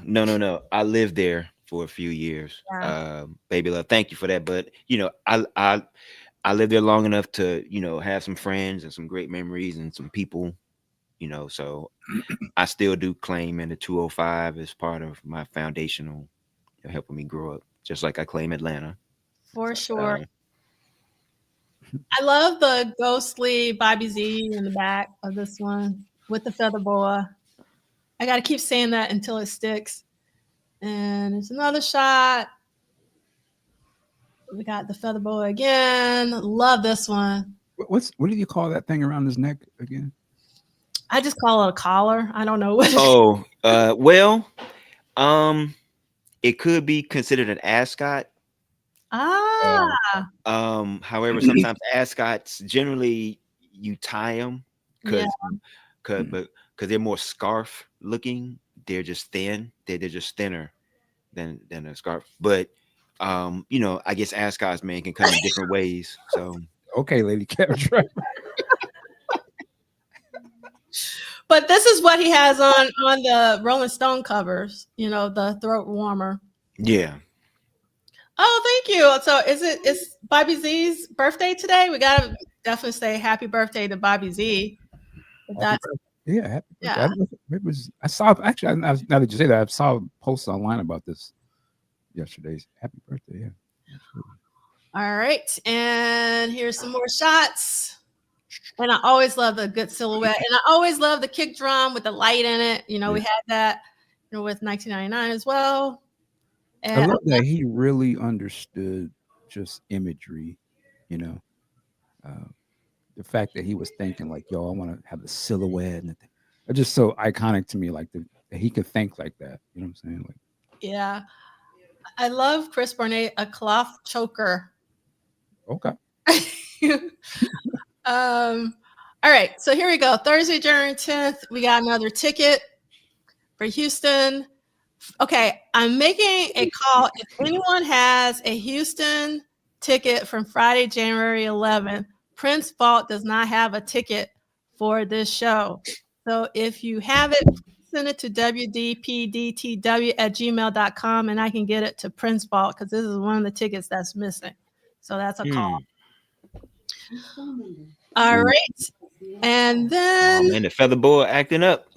When that color just hits, though, you're like, that thing is pink or something. Like, whoa, Yeah. explosion of color. yeah, it's beautiful. So this is again from Friday, January 11th at the Summit. Love that color, just the picture. Okay, so here we go. Week 2. What has Prince done so far in 1985? So 5 new songs total, 4 studio sessions total. These are the songs. They're all for Sheila. Toy Box, Fish Fries, Dear Michelangelo, which we talked about last week. And then this week, A Love Bazaar and Sister Fate. 8 live shows total.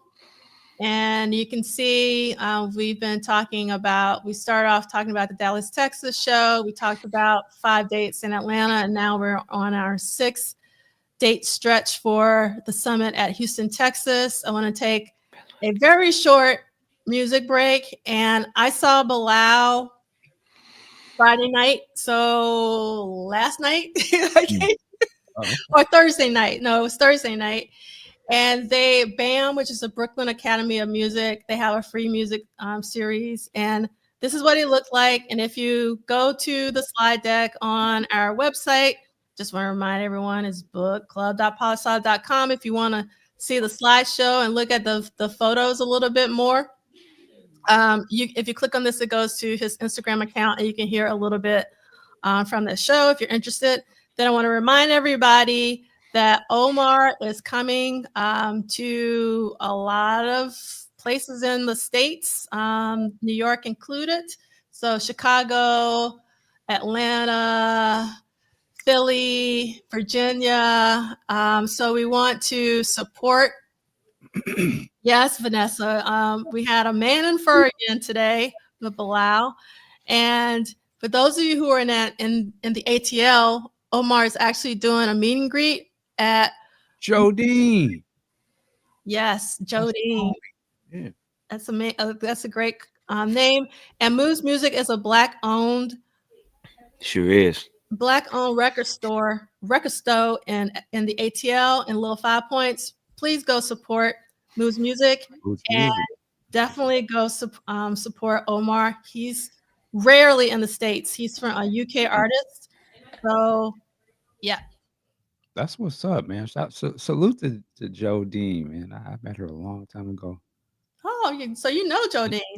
Yeah. And Moves Music, homie from that too. I don't even live out there, but I know these people. Yeah.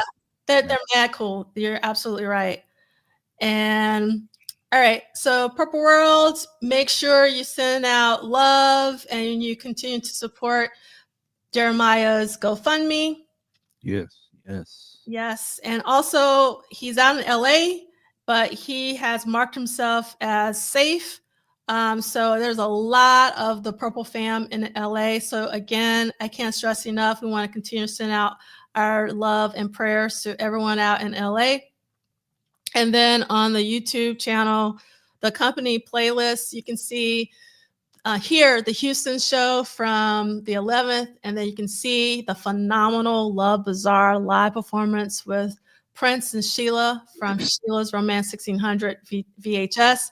You can see Sheila perform a Love Bazaar in Crush Groove, and you can hear the 12-minute version of Love Bazaar from Sheila's album Romance 1600. Then you can also see the video for Sister Fate.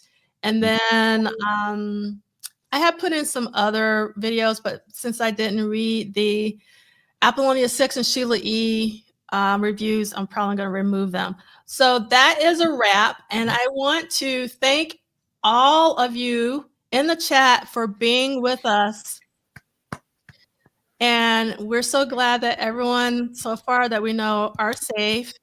And D68 is saying, I think the Houston picks were by Steve Campbell. Okay, I'll see if I can follow up on that. And Kim said that they watched the concert this morning. So thank you, D68A. Really appreciate that. And because I didn't have an opportunity to watch it. So it's actually video of the show then, not just audio. All right. So Michael Dean, take us out. Working like a job. See you next time. Peace. No, no. Salute to everybody here today. Apologies for coming in late, but another great episode. Thank you, D'Angela. Thank you, Ricky. Thank you to everybody in the chat. Again, we send in, man, all our love and blessings and covering, and just keep your spirits alive as much as possible to all the people out there in the LA area. What a devastating situation. Just want everybody to be safe, because we can rebuild, but we can't bring people back. So with that said, working like a job. We'll definitely see you next week. Y'all be safe.